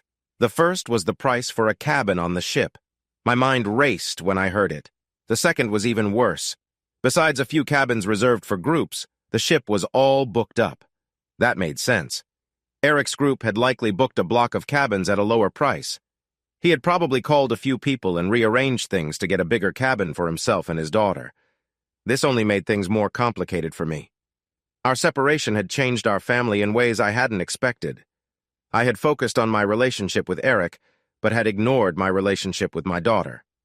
While Erica grew closer to her father, she and I had drifted apart. I promised myself I would work on that bond as soon as I returned from Vegas. The problem was that I was postponing a lot of things. I was going to find a job. Later. I was going to get my own place. Later. I was going to win Eric back. Later. Now I was going to fix things with my daughter. Later. That was a long list of later. Eric's I didn't understand why I was so anxious. I had talked with the guys, and there were no issues. All 40 members of the group were on board the ship. I wasn't the only one who brought someone along. Many of us did. Some guys even brought extra guests, like brothers. I wasn't the only one who had the courage to bring a woman, either. Will brought his mother, and she was quite the character. I had told the guys that I either had to skip the trip or bring Erica with me. They decided that I should definitely bring my daughter. Most of the guys had seen her before, and had even played video games with her on the big screens during our poker nights at the clubhouse. The main problem was that I wanted Erica to enjoy everything on the cruise. but she was only 10. I couldn't let her wander around by herself while I made sure everything was running smoothly for the club. This was one of the things that made life easier when I was married. Whatever one of us couldn't do for our daughter, the other took care of. It may not take a whole village to take care of a child, but it really helps to have two parents. I really didn't want to invite Dana. Just talking to her made me feel sick. My first thought was to ask Erica's grandparents. Nancy liked the idea, but wasn't sure her husband could go. His recovery was taking a lot longer than we thought. Nancy believed that some of it was in his mind. She thought he was scared to try anything because he didn't want to have another heart problem. So he was, in her words, just sitting there holding his chest. This situation limited my choices. So, with some hesitation, okay, maybe not much hesitation, I called in a favor. There I was on the ship's deck watching people come up the ramp, wondering where she was. I felt my daughter looking at something, but I kept my focus on the crowd coming aboard. "Have you been waiting long?" I heard that soft Texas drawl, but she wasn't talking to me. She was talking to Erica. "Jenny!" my daughter squealed with excitement. "I love your outfit!" I turned and almost lost my balance. During the flight from Michigan to the coast, Erica had barely let go of my hand. This was all new for her, but in an instant she was chatting with a complete stranger. How did she know her name? Jenny was stunning. That's the only way to say it. She was dressed neatly from head to knees, but still looked amazing. Her outfit was fantastic. She wore one of those stylish hats with a light veil that made her face stand out.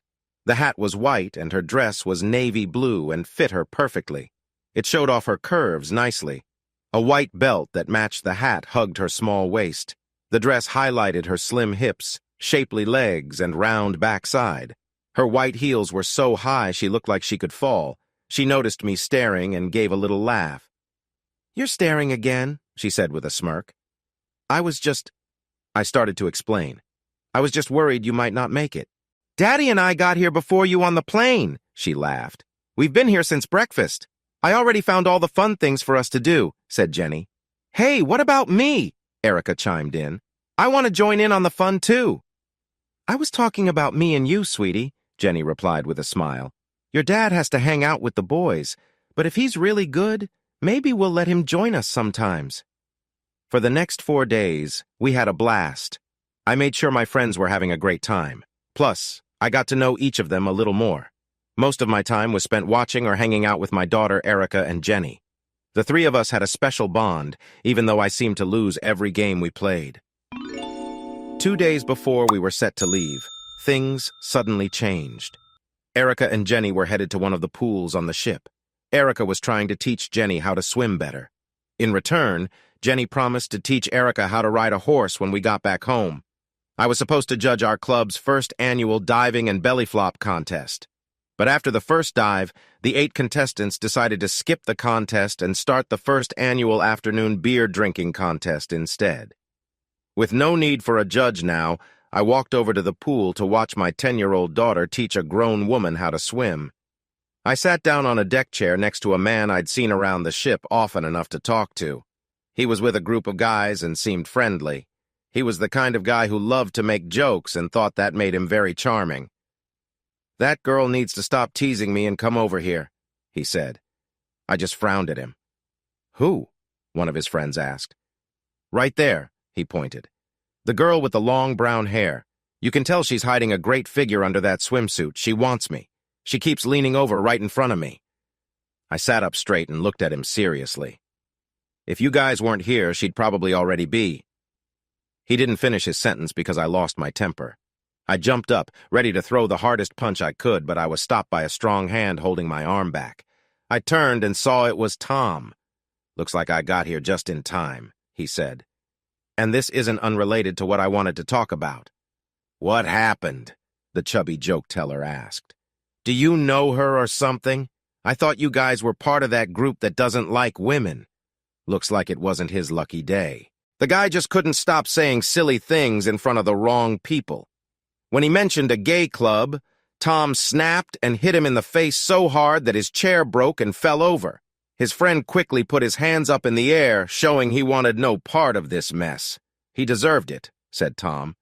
"Can't argue with that. his friend said quickly. Soon, people gathered around us. 2 crew members came over to see what was happening. His chair just fell down out of nowhere, I lied. He was a bit drunk, but don't worry, Commodore. You and the Admiral can go back to work. We'll handle this.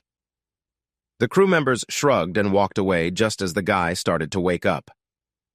What happened? He asked, sounding confused. You talked too much. Maybe twice, his friend said. I only said they were in a gay club, the chubby guy replied. Who cares about that? Except it's not a gay club, Will said. Some people might not like that. Looks like someone didn't. I'll buy you a beer and explain. Are you okay? Jenny asked, looking at my face for any signs of hurt. I almost hit a guy, I replied. I'm the one that had to hit him, said Tom. He didn't let me hit him, I said. It's all right, Eric, she said. You can hit the next one. Wow, said Tom. Why did you almost hit him? She asked. The guy was staring at you, said Tom. I thought that was your job, she teased. Jenny. Sweetheart, go get ready for dinner, said Tom. Eric and I need to talk about club business. We sat under an umbrella to chat. Eric, you're a good guy, so I'm going to be honest with you, he said. I felt nervous right away. I like being part of this club, he said. So we need to talk about its future. I felt both uneasy and confused. What would happen if you decided to, quit, he asked, or just move on? Why would I do that? I wondered. Eric, last night we had dinner at the same table, he began. What did Jenny eat? She had the spaghetti with that odd sauce and shrimp, I replied. What did I eat? He asked. I was blank. See what I mean? He said. Not really, I said. Jenny always wears jeans and t-shirts. Once she heard about this cruise, she started buying new clothes like crazy, he explained. Okay, I said, still puzzled. I'm a strong guy, he said, but I know not to stand in the way of 2 trains that are about to crash. Some things can't be stopped. He took a long sip of his beer and was about to say something, but I saw Jenny coming toward us with my daughter Erica. Daddy, we're tired of eating in restaurants, Erica announced. We wanted to grab some food from the dinner buffet and sit outside on the deck. Okay, I replied. I noticed my daughter, who had always lived in the suburbs, was starting to speak with a drawl. She was beginning to drop her G's and stretch out her words. What did you and my daddy talk about? Jenny asked. Was it a secret that only special members can know? I have no idea, I said. We talked about what you and he had for dinner. We talked about the club, about you needing more clothes, and then we chatted about trains. I need a favor, she smiled at me. I nodded. Aren't you going to ask what it is? She teased. It's a big one, she said. Okay, I shrugged. What do I have to do? Get dressed and take me dancing, she said.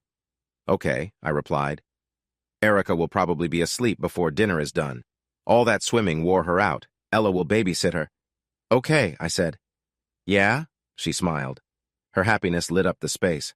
I had never seen anything like it. I asked Tom and Willie to help me out during the night. They both seemed happy to do it. Where will you be? Asked Tom. I swallowed. His eyes were staring at me. I'm going dancing, I said. Trains, huh? He grumbled. You can't stop them. Yeah, said Willie, looking just as confused as I was. 10 minutes later, I was in the shower getting ready.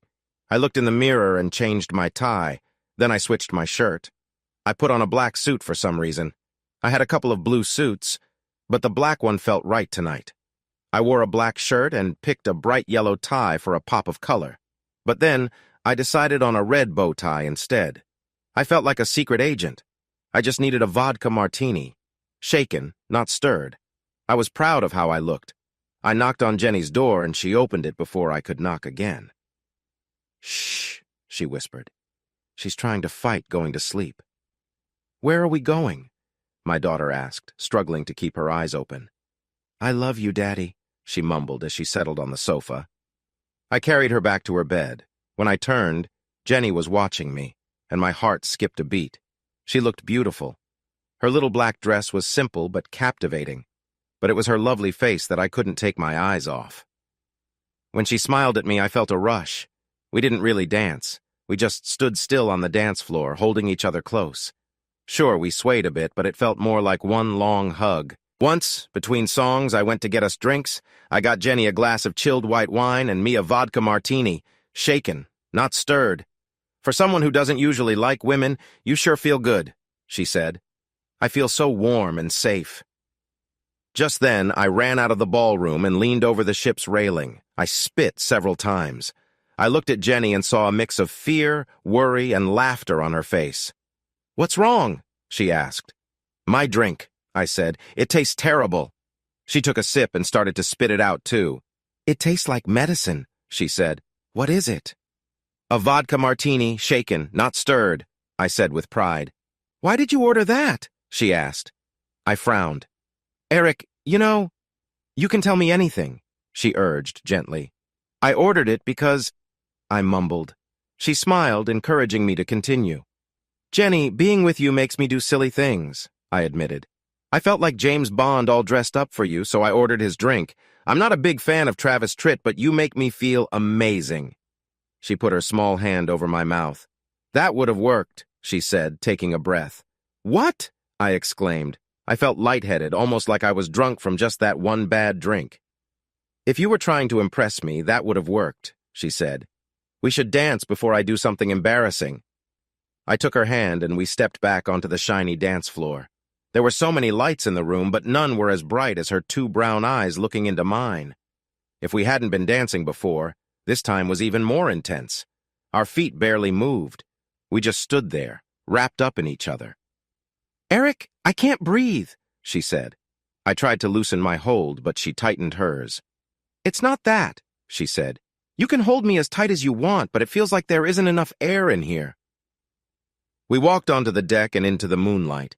It felt like we were the only two people in the world. Only she and I mattered. Under that big moon, we felt lost, but also free. It was like a strong force pulling us together. I heard a voice in my head that said, "You can't fight this." Then our lips touched, and time seemed to stop. It felt like we were caught in something much bigger than us. The world spun around us, and I never wanted that kiss to end. But it did. And then something changed. When I caught Dana with her new boyfriend and saw who she really was, I felt like my heart had stopped. I felt empty, like a shell. But when I kissed Jenny, my heart started to beat again. It was louder, stronger, and prouder than ever before. Instead of feeling empty, I felt so full that I thought I might burst. "Jenny, I stammered. "I know, silly," she said with excitement. "Just stop talking and kiss me again." In my head, I thought this was a perfect moment. I wanted to grab that moment and keep it on a shelf so I could think about it when things got tough. But then, reality hit hard. "What the heck?" yelled an angry voice from behind us. "Hey! Oh no! That's Eric!" said another voice. "Some woman is attacking him!" shouted someone else. "Darn trains!" said a voice I recognized. "You can't stop them!" In a flash, my perfect moment vanished. In less than a second, I went from feeling powerful to feeling small and embarrassed. I stood there in front of my angry friends. Some looked mad, some looked confused, and others seemed disappointed. I had no words to say, but then a small hand slipped into mine. I felt a spark of energy. I realized I didn't need to say anything. The guys in my club were my friends, and true friends understand. True friends would be happy for me. So I fought the urge to say sorry. I hadn't done anything wrong. "Guys, we arrive in the morning," I started. "As soon as we get back, we'll meet to talk about what's next. Until then, Tom and Will take charge. Good night." They all looked puzzled and hurt. Will turned to Tom. "For 3 whole days, you've been talking about those darn trains," he said. "That's what you meant? Why didn't you just say it clearly? We could have found a way to stop it." "How can we stop it, Will?" asked Tom. "When something is that strong, you can't stop it. You just have to move out of the way." The next morning was strange. It was quietly tense, like the pause before a storm. I thought my friends might try to talk things over with me, but when trouble came, it was from a totally different place. I woke up early, which was silly. I wanted to stay asleep and dream about Jenny some more, but I wanted to see her even more. I was really happy when she and my daughter arrived, ready for breakfast. While many people were still sleeping or getting ready to leave the ship, the 3 of us sat on a high deck, watching nervously as the giant ship docked. It felt like we might crash at any moment, but the skilled crew made it look easy. We didn't feel even the smallest bump when we settled in. The sun was shining in the sky, and it was just after noon when everything went wrong. I remember we were walking together, Jenny holding Erica's left hand and me holding her right when I felt it. It scared me until I realized what it was. My phone was ringing. "Eric," said a voice on the line. "Where are you? Are you still on the cruise? We have a big problem." "Did Dad have another attack?" I asked. "I almost did," he said. Hearing his voice made me feel better. "Is Erica with you?" Nancy asked. "Yep, she's here," I replied. "Make sure she can't hear us," Nancy said. "My phone isn't on speaker," I said. "The boat just docked." "Oh, that's good news," Nancy said. "For you, maybe," her husband said. "I can't handle much more of this." "Eric, how soon can you get to Las Vegas?" Nancy asked. "It'll take about 5 hours if we rent a car and drive," I said, "but we could fly in a little over an hour if it's an emergency." "Eric, it is an emergency," she said. "But you can't bring Erica. She shouldn't see this." "Nancy, we already have our plane tickets to go home," I said. "I could change my ticket for a later flight to Vegas and then go home from there. What's going on?" She explained what happened, and I felt angry again. "Daddy, why is your face red?" Erica asked. "Jenny, I need a favor," I said. "No," she answered, surprising me. But last night I helped you with something." I started, but she put her hand over my mouth. "Last night was amazing," she said. "But things are different now. Friends help each other, but we're past that. If you need something, just ask, and I'll do it because I care about you." "Ooh, Daddy and Jenny sitting in a tree," sang Erica. "Kissing. "I need you to take Erica home," I said. "I have to go to Vegas." Her face became serious, and she nodded. "I'll call you as soon as I can," I promised her. "Eric, I always call you," she laughed. "Do you even have my number?" "Of course," I said. "I got it off the wall. For a good time, call 867 to 5,309 inches. "I hate that song," she said, annoyed. "Dana Life must hate me." I woke up again with a bad headache. This time, I knew where I was and why. "You're awake, huh?" Peggy said. I turned away from her. I didn't want to hear anything from her. I was in a small room with about 20 other women. A police officer came in and called us one by one to use the phone. Some of the women had already called someone the night before. The ones who were too drunk or high had to wait until morning. It was 9 a.m., so in Michigan, it had to be afternoon.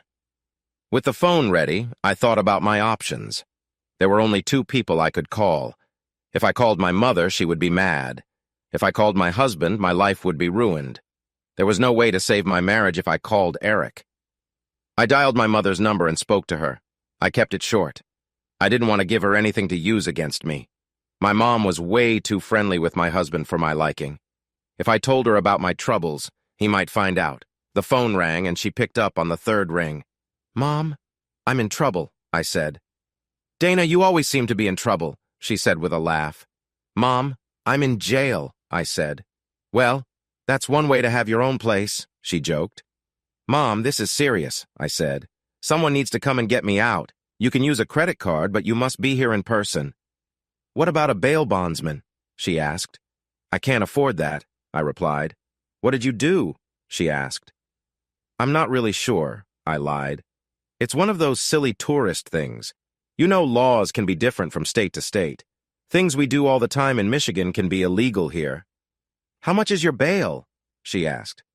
$2,000, I said. "Oh, so you only need 200 to get out, right?" she asked. "No, Mom," I replied. "Since I live in a different state, they think I might run away. I need $2,000 to be released." "Where are you right now?" she asked. I gave her the details. "Let me make a couple of calls and see what I can do," she said. "It might take some time, but it's not like you're going anywhere." Then she hung up. When I got back to the holding cell, Peggy was waiting for me. "Can you get me out too?" she asked. "Why would I even think about that?" I replied. "Because I'm your best friend," she smiled. "Peggy, you got me into this mess," I said. "I wouldn't even be here if it wasn't for you." "Dana, a lot of men were with you last night, but all I wanted was for you to have some fun," she said. I wasn't sure who was worse, her for saying that or me for going along with it after her terrible advice during my divorce. But honestly, I was in this situation because of my own choices. Everything that went wrong in my life was my fault. I once thought the rules didn't apply to me. In college, it was my first time away from home, and I went a little wild. Lots of girls do. Lots of guys do too. I was finally in charge of my own choices. I was young, I was cute, and I was taking birth control. What could possibly go wrong? Everything was fun until I found out I was pregnant. Then the guys ran off like scared bugs when the lights came on. They had all been brave enough to be with me, but when it got serious, Eric was the only one who stuck around. He was right there beside me. Maybe he was a bit naive, or maybe just not very smart. I think he was both. He also seemed to really care about me. The right thing for me to do would have been to tell him the truth. I should have said that I had been with other guys and I didn't know who the father was. A DNA test during or right after the pregnancy could have saved us a lot of trouble. And maybe, if he loved me as much as he said, he would have stayed anyway. But he never asked for a test. He just accepted things and loved us no matter what. That made me feel like I could get away with anything. I thought that if I had got through that, I could make anything work. Eric wasn't my ideal guy. I had always dreamed of strong men who would sweep me off my feet, but over time, I found that I grew to like him. We shared a good connection that developed over the years. I acted like the perfect wife, rewarding myself by sometimes being with other guys. I thought I had settled for Eric. One day I realized that he wasn't so bad after all, and I could have chosen someone worse. We had the perfect family. Until Erica started school and I decided to do that DNA test. Luckily, I had never told Eric about it. It was a last-minute choice. I searched the house for something to send as a sample. I ended up sending a few hairs from his comb and forgot about it after that. When the results came back, it took me some time to understand what they meant. I sat there looking at the paper, realizing the trouble it could cause for my family. I tore up the paper and then shredded the pieces. After that, I emptied the shredder and burned everything until it was ash. I then washed the ashes away with the garden hose. In the following years, Eric and well, mostly I fell in love. He was already there. Our relationship felt playful in a way that many couples didn't have.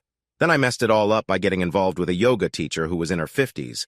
Peggy just kept the fire of my problems going. She didn't start it. I had been so wrapped up in my thoughts that time flew by.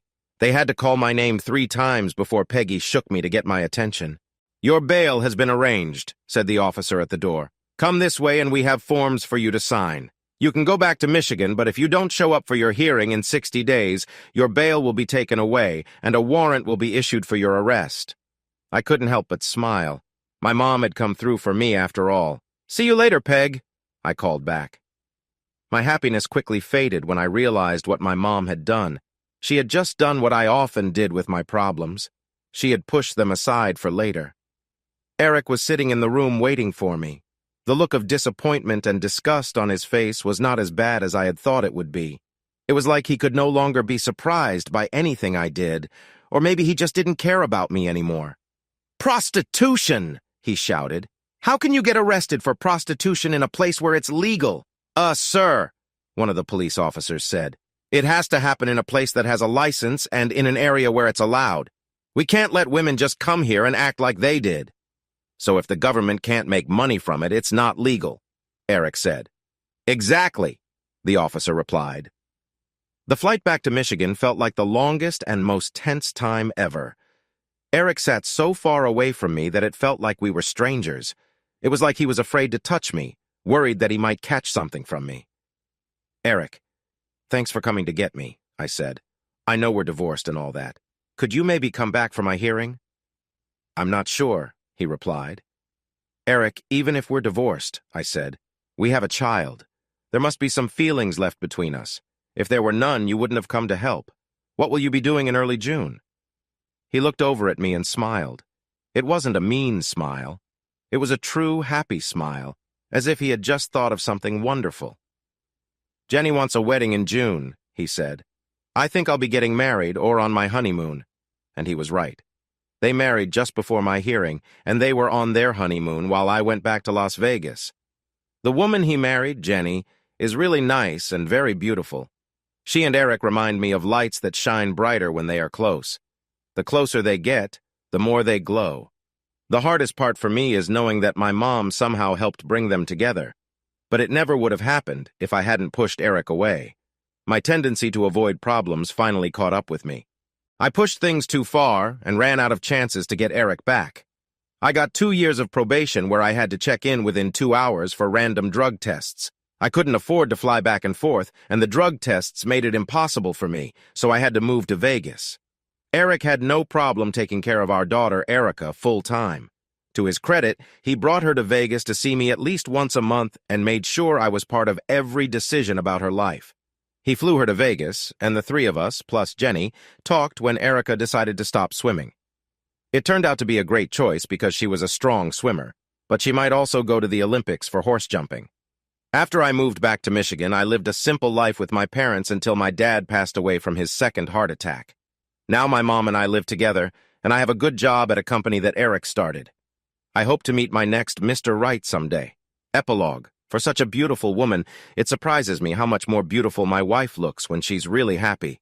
As I looked at her face, I couldn't move, stuck between being close and not.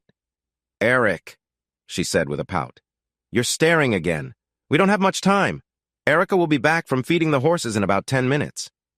I smiled at her while she moved her body to get me to start again. "Make me happy, please. I'll do whatever you want," she said. "You can have your fun tonight when we get home, I promise. Just a few more strokes and she was purring like a kitten again. I pulled her closer to me, harder and faster. She loved it. Her face changed into that angelic look she gets when she really lets go. I lost control with her and we held each other tightly. "You are so silly," she said with a smirk. "Don't I get to have my fun?" I asked. "I love you." "Silly. You can have your fun whenever you want." "I was just wondering if you noticed anything." She smiled at me, and I reached into the drawer by the bed to grab my favorite Ray-Bans. Her smile was so bright I had to put on shades.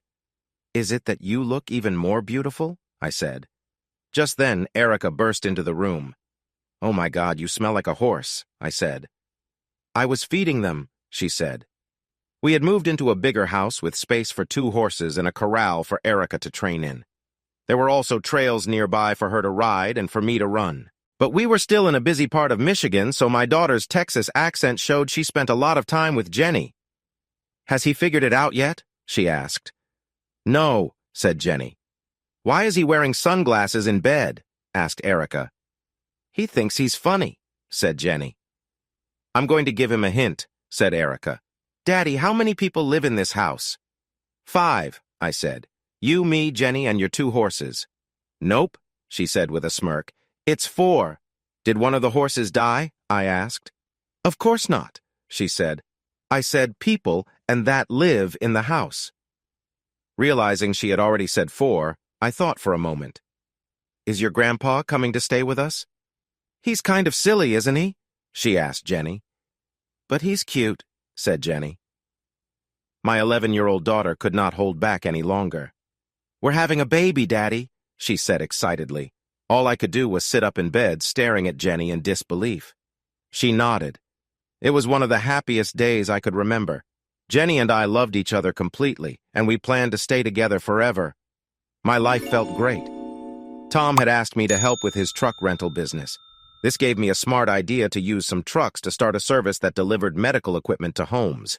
In just 2 years, the medical delivery service made 3 to 4 times more money than the truck rentals. We also began setting up the equipment. Later, we started repairing it too. With many older people in our community, anything related to healthcare was making a lot of money. Dana, my ex-wife, worked as a clerk in one of our locations. We didn't talk much. Too much has happened between us. Sometimes it still hurts to think about what she did. But we could come together when we needed to. One of those times was about 8 years after the divorce. Our daughter Erica was about to turn 18. She was the U.S. champion in horse jumping and still the light of my life. Jenny and I had 2 other kids, but Erica was our special one. We loved all of our children, but we shared a special bond with her. She was getting ready to go to college to study veterinary science, focusing on horses.